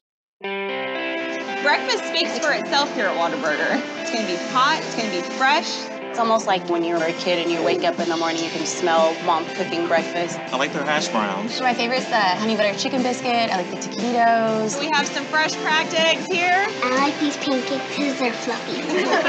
I really like the fact that you can get into Whataburger real fast and bring it on the go. We're cooking breakfast for you at Whataburger. Tokyo Garden of Laredo is located at 2515 East Del Mar Boulevard, and they serve the best sushi in town. Stop by Tokyo Garden for a quick lunch or a fancy dinner. Either way, you're going to enjoy our fine cuisine. Did you just get off work? Then come on by and check out our happy hour specials. Tokyo Garden, where you'll find the best sushi in Laredo. Falcon Bank and the Laredo Lemurs are a winning combination. At Falcon, they know what counts. Personalized service, attention to detail, and genuine commitment to helping customers achieve their dreams. Falcon Bank, guided by faith, grounded by family, and committed to you. All right, Taylor Smart going to start it off for the Wichita Wingnuts as we go to the bottom of the 8th inning. Ryan Beckman staying out there on the hill here for the Lemurs. And the pitch. And it's a fastball on the inner third of the plate to Taylor Smart. Smart flew out to center field back in the 2nd inning. He reached on a fielder's choice in the 3rd, and he walked back in the 6th. Lemurs trail 4-2. Bottom of the 8th inning. The Lemurs were able to get a run there in the top of the 8th. And the 0-1 pitch. Low and inside. Let's make the count 1-1 strike. St. Paul has already beaten Sioux City tonight. So Sioux City leads that series 2-1. St. Paul is the home team now. They will have the next 2 games at home if needed.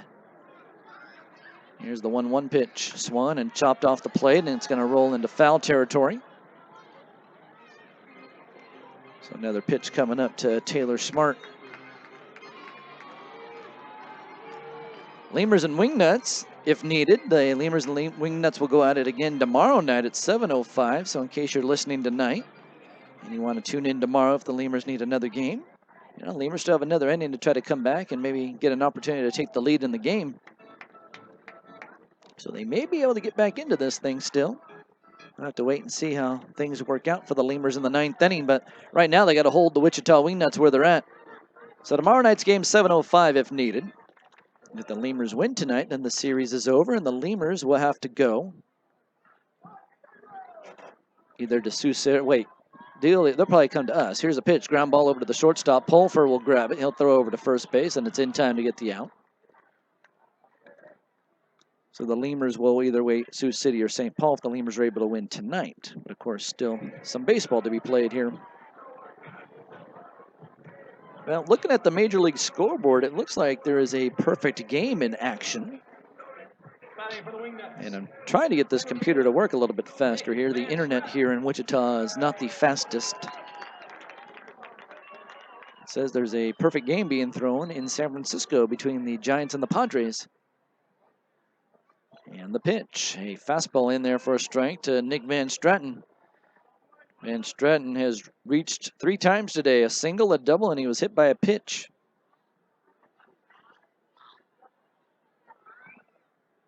No balls and 1 strike. Here's the delivery. Swung and a ground ball over to the third baseman. Silverio has it take a hop, but he corrals it and throws to first base to get the out. 5-3 put out there, and that'll be the 2nd out. Taylor Oldham coming up to the plate. So 2 outs quickly.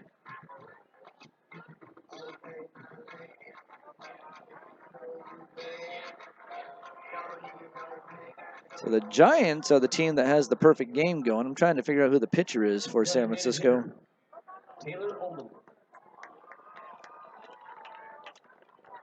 And here's Taylor Oldham into the batter's box. Right now the Giants lead 7-0 over San Diego, and the Giants seem to have some mastery over the Padres. The pitch, that one is way inside. That hits Oldham someplace. So he's going to take his base, and another batter's hit by a pitch. I think that's the third time tonight the Lemurs have hit one of their batters. Let's see, back in the second inning, yep, there's one, and they hit Nick Van Straten back in the sixth, and now Taylor Oldham gets hit. So here comes Brent Cleveland to the plate. Lemurs trail 4-2. The other scores for Major League Baseball. Cubs and Phillies tied at 5 apiece. That game in the top of the 9th inning, so they might be going extra innings. Toss over to first, and back in easily is Taylor Oldham.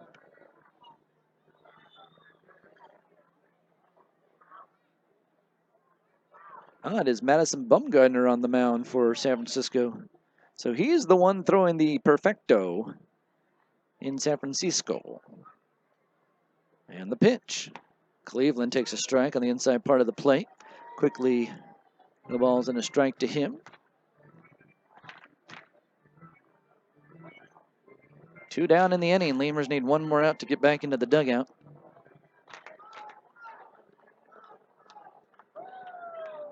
And Beckman looks in, gets the sign. He'll throw over to first base again with Oldham getting back in easily. So Brett Cleveland up at the plate. He's 0 for 4 in the ball game.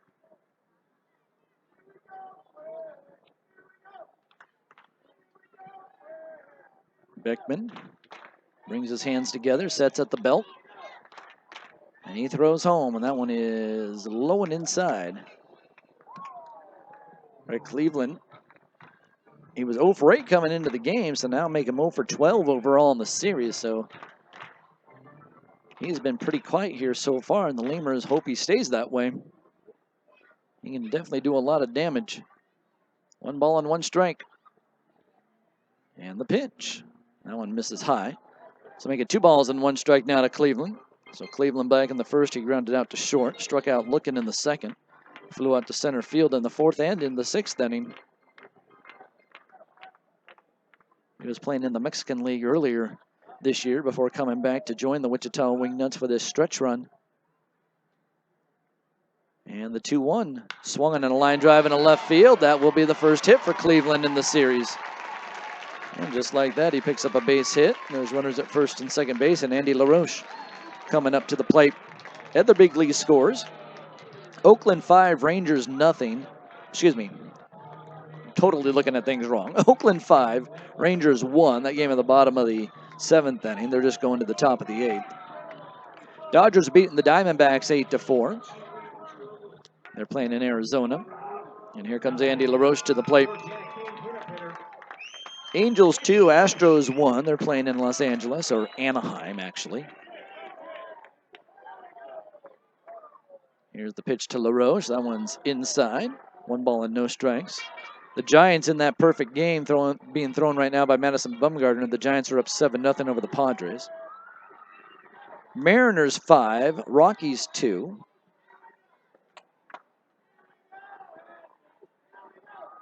And Beckman ready to throw again on the 1-0. Here it comes. And that one is swung on and missed. 1 ball and 1 strike. Cincinnati has beaten St. Louis today 4-2. All the rest of these will be finals for you. The Royals take over the Baltimore Orioles today 14-6. And the Toronto Blue Jays beat the New York Yankees 9-5. They finished that one off in 11 innings. Here's the 1-1. Swung on and missed there. A changeup from Beckman. So 1 ball and 2 strikes to LaRoche. LaRoche having a good day. He has scored twice for Wichita. He's got a couple of walks as well and a base hit.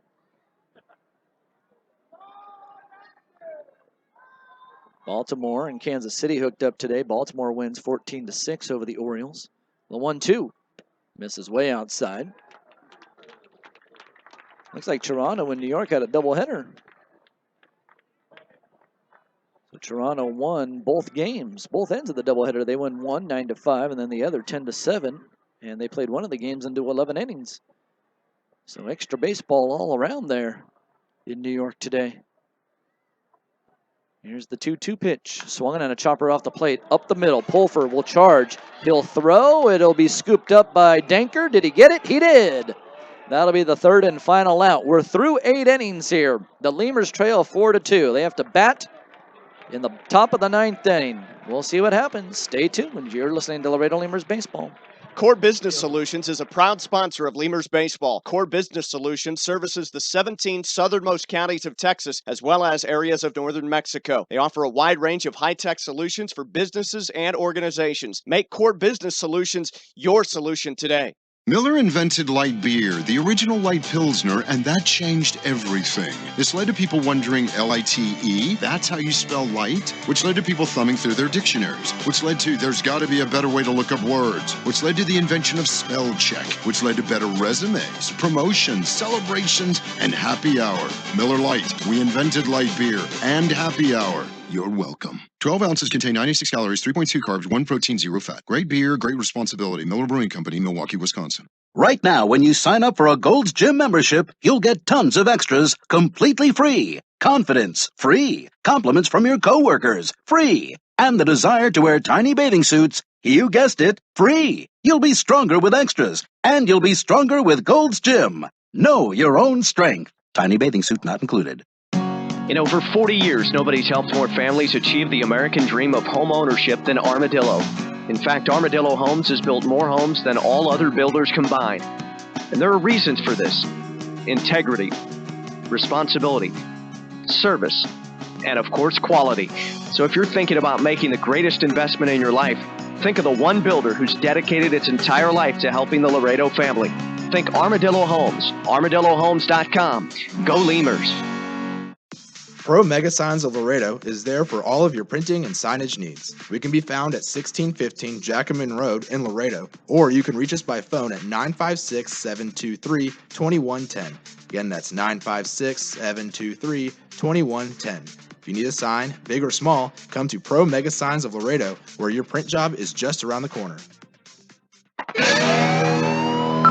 Capital Care EMS, located at 1510 Calle Norte, Suite number 11, invites you to experience a new standard in medical transportation, servicing Laredo and all surrounding areas. Capital Care EMS provides transports to wound care treatments, HBO treatments, dialysis treatments, doctor's appointments, radiation treatments, chemotherapy treatments, and many more. From emergency medical transport to x-rays and lab work, our state-certified EMTs and paramedics are readily available 24 hours a day when you need them most. Capital Care EMS.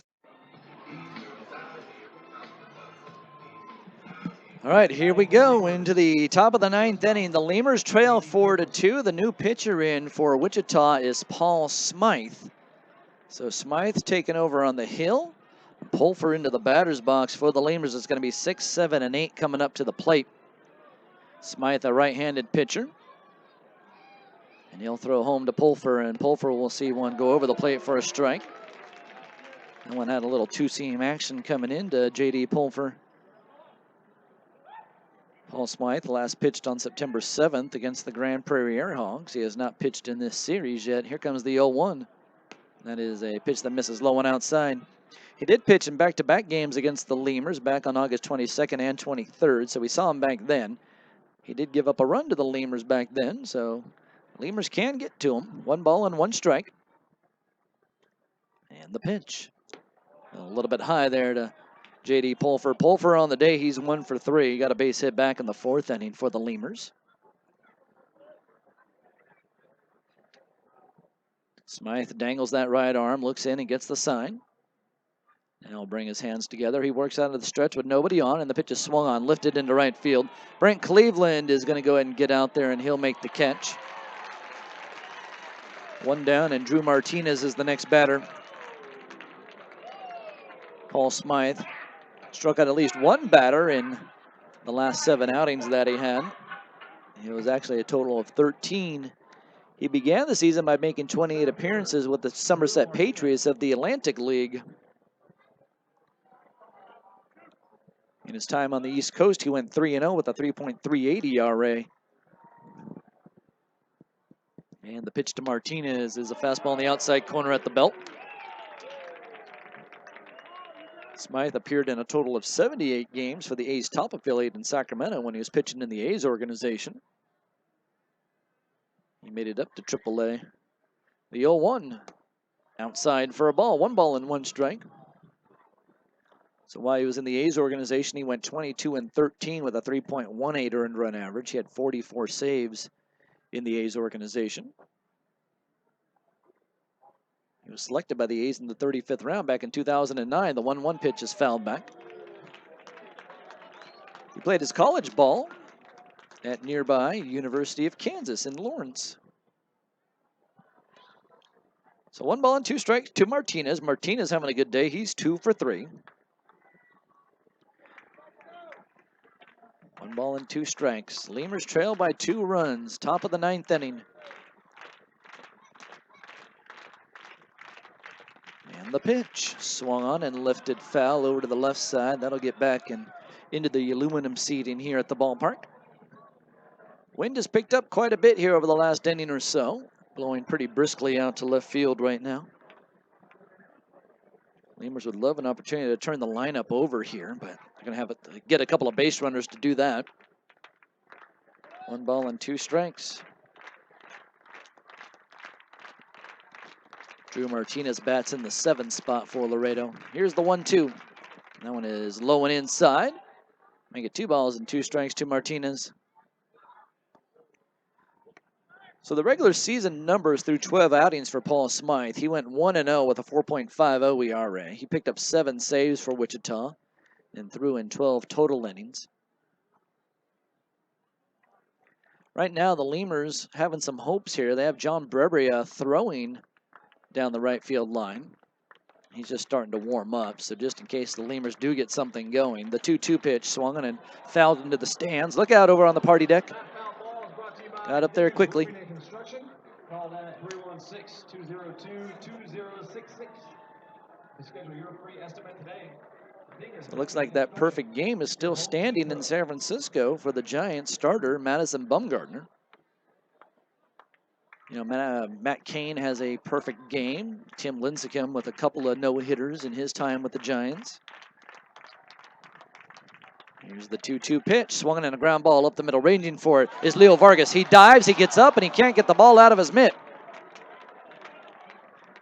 So the ball ends up falling to the ground, and that'll be an interesting call there for the official scorekeeper. They got to give that a base hit. But always interesting scorekeeping things going on in the American Association, so you can't say it's a base hit until you actually see it go up on the board. Third baseman. And Vargas had to dive for the ball. That in itself makes it a base hit in my book. I've put it down as base hit. So here's Juan Silverio up to the batter's box. And a runner at first base. So that's all the Lemurs are looking for is base runners. Here's the pitch to Silverio. He takes a strike on the outside corner, a fastball there. And they are indeed going to give it a hit for Drew Martinez. That'll be his 3rd hit of the night. No balls and 1 strike. And the pitch. Swung on and chopped foul up the third baseline.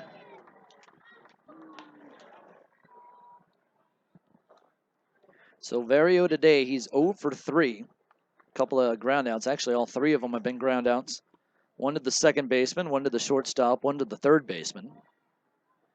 He can go all the way around the horn if he grounds out to the first baseman here. Not that we need to see him do that. It's just it would be one of those oddities on the day if he's able to do it.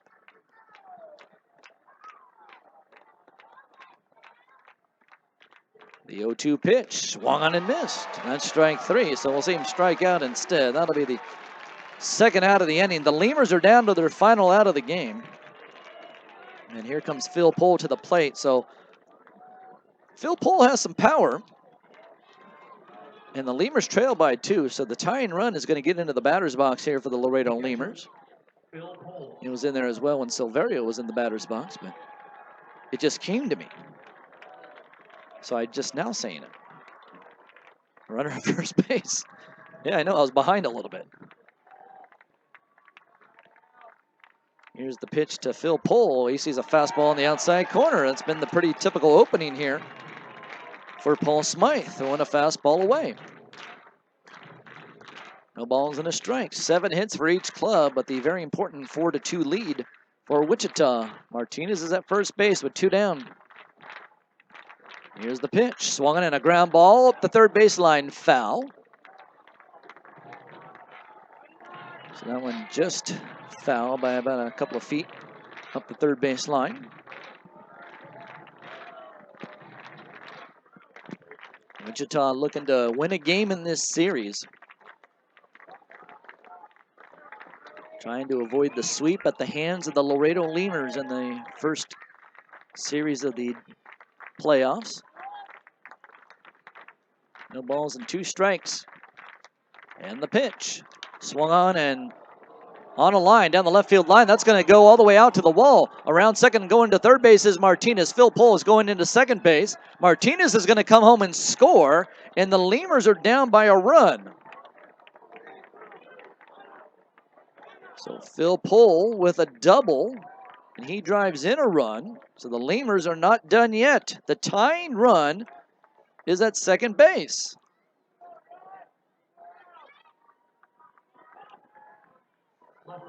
And no bullpen action for Wichita. So here's Ty Morrison into the batter's box. Well, Morrison can definitely put the bat on the ball. He's got a base hit today. He's 1 for 3 officially. He's also not a bad guy to take a walk. He can do that as well. It's 4-3 Wichita. 2 down in the top of the 9th. And the pitch. A fastball away.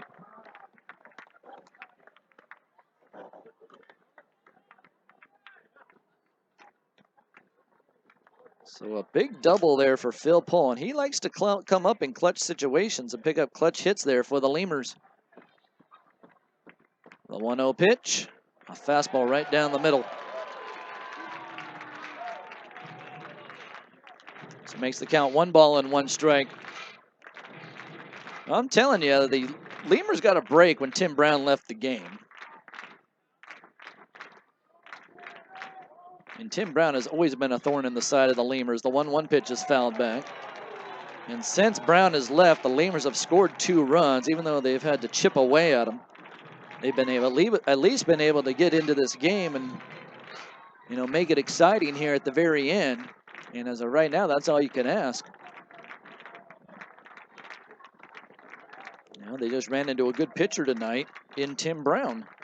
But so far, they've done okay against the relief pitching. Here's the 1-2 pitch. Swung on and a ball lifted into right field. Going back on the ball is Cleveland. Cleveland still running. He's at the track. He'll make the catch. Oh, so close. Morrison almost got all of it. The wind, by the way, blowing out to left field, so cutting through right field. And the Lemurs fall maybe about 5 or 6 feet short here in this one of taking the lead. So that's going to be the ball game for you. Lemurs made it exciting at the end, I'll tell you that much. It's a 4-3 final. We'll go and come back with the post-game show. You're listening to Laredo Lemurs Baseball. Thanks for joining us for Laredo Lemurs Baseball, brought to you by Popeye's Chicken, AEP Texas, Armadillo Homes, Ascending Technologies, Ashley's Furniture of Laredo, Capital Care EMS, Chavarias Plumbing, Core Business Solutions, Driscoll Health Plan, Falcon International Bank, Family Chevrolet, Gold's Gym, Guerra Communications, HEB, iGadget Repair Center, Kaplan College, Laredo International Airport, Laredo Pony League, Laredo Sports Medicine, Mike's Paint Place, Pepsi, Pro Mega Signs, Southern Distributing, Southern Sanitation, Talk and Talk Wireless, TAMU Housing and Residence, Texas Farm Bureau, Texas Inflatables, Texas Outlaw Grill, Tokyo Garden, Total Termite Pest and Control, Uni-Trade Forwarding, Whataburger of Alice. The Laredo Lemurs post-game show is coming your way next. Core Business Solutions is a proud sponsor of Lemurs Baseball. Core Business Solutions services the 17 southernmost counties of Texas, as well as areas of northern Mexico. They offer a wide range of high-tech solutions for businesses and organizations. Make Core Business Solutions your solution today. Miller invented light beer, the original light Pilsner, and that changed everything. This led to people wondering L-I-T-E, that's how you spell light, which led to people thumbing through their dictionaries, which led to there's got to be a better way to look up words, which led to the invention of spell check, which led to better resumes, promotions, celebrations, and happy hour. Miller Lite, we invented light beer and happy hour. You're welcome. 12 ounces contain 96 calories, 3.2 carbs, 1 protein, 0 fat. Great beer, great responsibility. Miller Brewing Company, Milwaukee, Wisconsin. Right now, when you sign up for a Gold's Gym membership, you'll get tons of extras completely free. Confidence, free. Compliments from your coworkers, free. And the desire to wear tiny bathing suits, you guessed it, free. You'll be stronger with extras, and you'll be stronger with Gold's Gym. Know your own strength. Tiny bathing suit not included. In over 40 years, nobody's helped more families achieve the American dream of home ownership than Armadillo. In fact, Armadillo Homes has built more homes than all other builders combined. And there are reasons for this: integrity, responsibility, service, and of course, quality. So if you're thinking about making the greatest investment in your life, think of the one builder who's dedicated its entire life to helping the Laredo family. Think Armadillo Homes, armadillohomes.com. Go Lemurs. Now it's time for the Laredo Lemurs post-game show. Laredo Lemurs baseball is brought to you by Popeye's Chicken, AEP Texas, Armadillo Homes, Ascending Technologies, Ashley's Furniture of Laredo, Capital Care EMS, Chavarias Plumbing, Core Business Solutions, Driscoll Health Plan, Falcon International Bank, Family Chevrolet, Gold's Gym, Guerra Communications, HEB, iGadget Repair Center, Kaplan College, Laredo International Airport, Laredo Pony League, Laredo Sports Medicine, Mike's Paint Place, Pepsi, Pro Mega Signs, Southern Distributing, Southern Sanitation, Talk and Talk Wireless, TAMU Housing and Residence, Texas Farm Bureau, Texas Inflatables, Texas Outlaw Grill, Tokyo Garden, Total Termite Pest and Control, Uni-Trade Forwarding, Whataburger of Alice. Now here's Bill Harrington with Laredo Lemurs post-game show. All right, Lemurs fans, thanks for sticking around for the post-game show here at Lawrence Dumont Stadium. Bill Harrington along with you, and we'll go and wrap this one up nicely for you. The Lemurs lose 4-3 tonight. It's 4 runs on 7 hits and no errors for the Wingnuts. The Lemurs had 3 runs on 8 hits. They made 1 error on the night. Tim Brown gets the win. He was the starting pitcher for the Wichita Wingnuts. He goes 7 innings, gives up 5 hits, 1 run. It was earned. He didn't walk anybody, and he struck out 3. Matt Lewson, he takes the loss after going 5 2/3. He gives up 5 hits, 3 runs. It was earned. He walked 6 and struck out 6 batters. Lemurs got on the board first in the ball game. Ty Morrison started off the game with a base hit, and then 2 outs later, Dennis Phipps was driving him home from second base. So the Lemurs had a 1-0 lead there. And then we'd go into the bottom of the second inning, and the Wichita Wingnuts would score 3 runs. So it would start off with Andy LaRoche reaching on a base hit. He would start off the inning with that. And then T.J. Middlestat would walk, and that would put runners at first and second base. After an out was made, Harrison King came up with a double, and that drove in the 2 runners. And that made it a 2-1 ball game in favor of Wichita. So with Harrison Kane at second base, Leo Vargas would be hit by a pitch. That'd be the first of 3 batters to get hit by pitches here tonight for the Wichita Wingnuts. And that would put runners at first and second. Then with 2 outs, Nick Van Straten would single. He would drive in T.J. Middlestat. And then with the bases loaded, Taylor Oldham would walk, and that would bring home Harrison Kane. So that would give the Wingnuts 3 runs in the ball game and give them a 3-1 lead. Well, the Lemurs would be quiet for a long time after that. In fact, Tim Brown would settle down and really do well against the Lemurs. The Lemurs picked up a hit in the second. They would retire in the side in order in the third. They would get a couple of base runners in the 4th inning. And then 10 straight would be retired with the last out in the 4th all the way through the 7th inning. And that's when Tim Brown would leave the game after the 7th. In the 8th inning, we'd see a new pitcher in for Wichita. So the Wichita Wingnuts would get on the board again in the 7th inning. A leadoff walk to Andy LaRoche. And then a double by T.J. Middlestat would bring him home, and that would end up scoring another run, and that'd be the difference in the game, a 4-3 final as the Lemurs went on to lose this one. A run would come in to score in the 8th inning for the Lemurs, and then 1 more in the 9th as they try to make it close here, but they were trying to chip away. It was a big fly ball hit by Ty Morrison there at the very end, and it almost went over the fence. It fell about 5-6 feet short of going over the wall here at Lawrence Dumont Stadium. So the Lemurs miss out just by a few feet of at least taking the lead in this ball game and going into the bottom of the ninth with a chance to win it. But hey, the Lemurs still have the lead in this series. They're up 2-1 over the Wichita Wingnuts, and the Lemurs can come out tomorrow night and try to pick up a victory and move on to the championship round in the American Association. So that should be a lot of fun tomorrow night. An even bigger game tomorrow for the Laredo Lemurs as the Wichita Wingnuts win here tonight by a final score of 4-3. The series is now 2-1 in favor of Laredo. So tonight's game was played in 3 hours and 1 minute in front of a crowd of 1,856 people. So the other game that happened here tonight in the American Association was St. Paul and Sioux City. St. Paul wins. They win 3-1. So both of the home teams win. In fact, it's been all home teams all the way through here so far through the first 3 games on each side. So the Laredo Lemurs won the first 2 at home. Now Wichita wins the first home game here. Sioux City won their first 2 home games, and now St. Paul has won the home game up in St. Paul. So hopefully that's not the way things go for the rest of the series. We'll have to see how everything does work out, though, for both sides. So just a quick check on the perfect game. It looks like it's still going for Madison Bumgarner for the San Francisco Giants. They're playing the San Diego Padres right now, so if you want to go and tune into that, not a bad idea. Perfecto going on. Those are still rare. I know the no-hitters are becoming less rare in Major League Baseball, but the Perfecto is still a rare bird. So I'm going to go ahead and listen to that when we get off the broadcast here. The Giants are my favorite baseball team, so I'll go ahead and enjoy that, and hopefully Madison Bumgarner is able to lock down the perfect game for the San Francisco Giants. Well, that's it for me from Lawrence Dumont Stadium. Remember, we'll be back at it tomorrow night, a 7:05 start here in Wichita. So another 7:05 start as the Lemurs will try to get into the championship series with a win maybe tomorrow night. And we'll have to see how that all works out. So stay tuned with us. We'll be at the same broadcast location, so make sure you join us tomorrow night at 7:05. We'll see you then. My name is Bill Harrington, signing off from Lawrence Dumont Stadium as the Lemurs take a 4-3 loss tonight.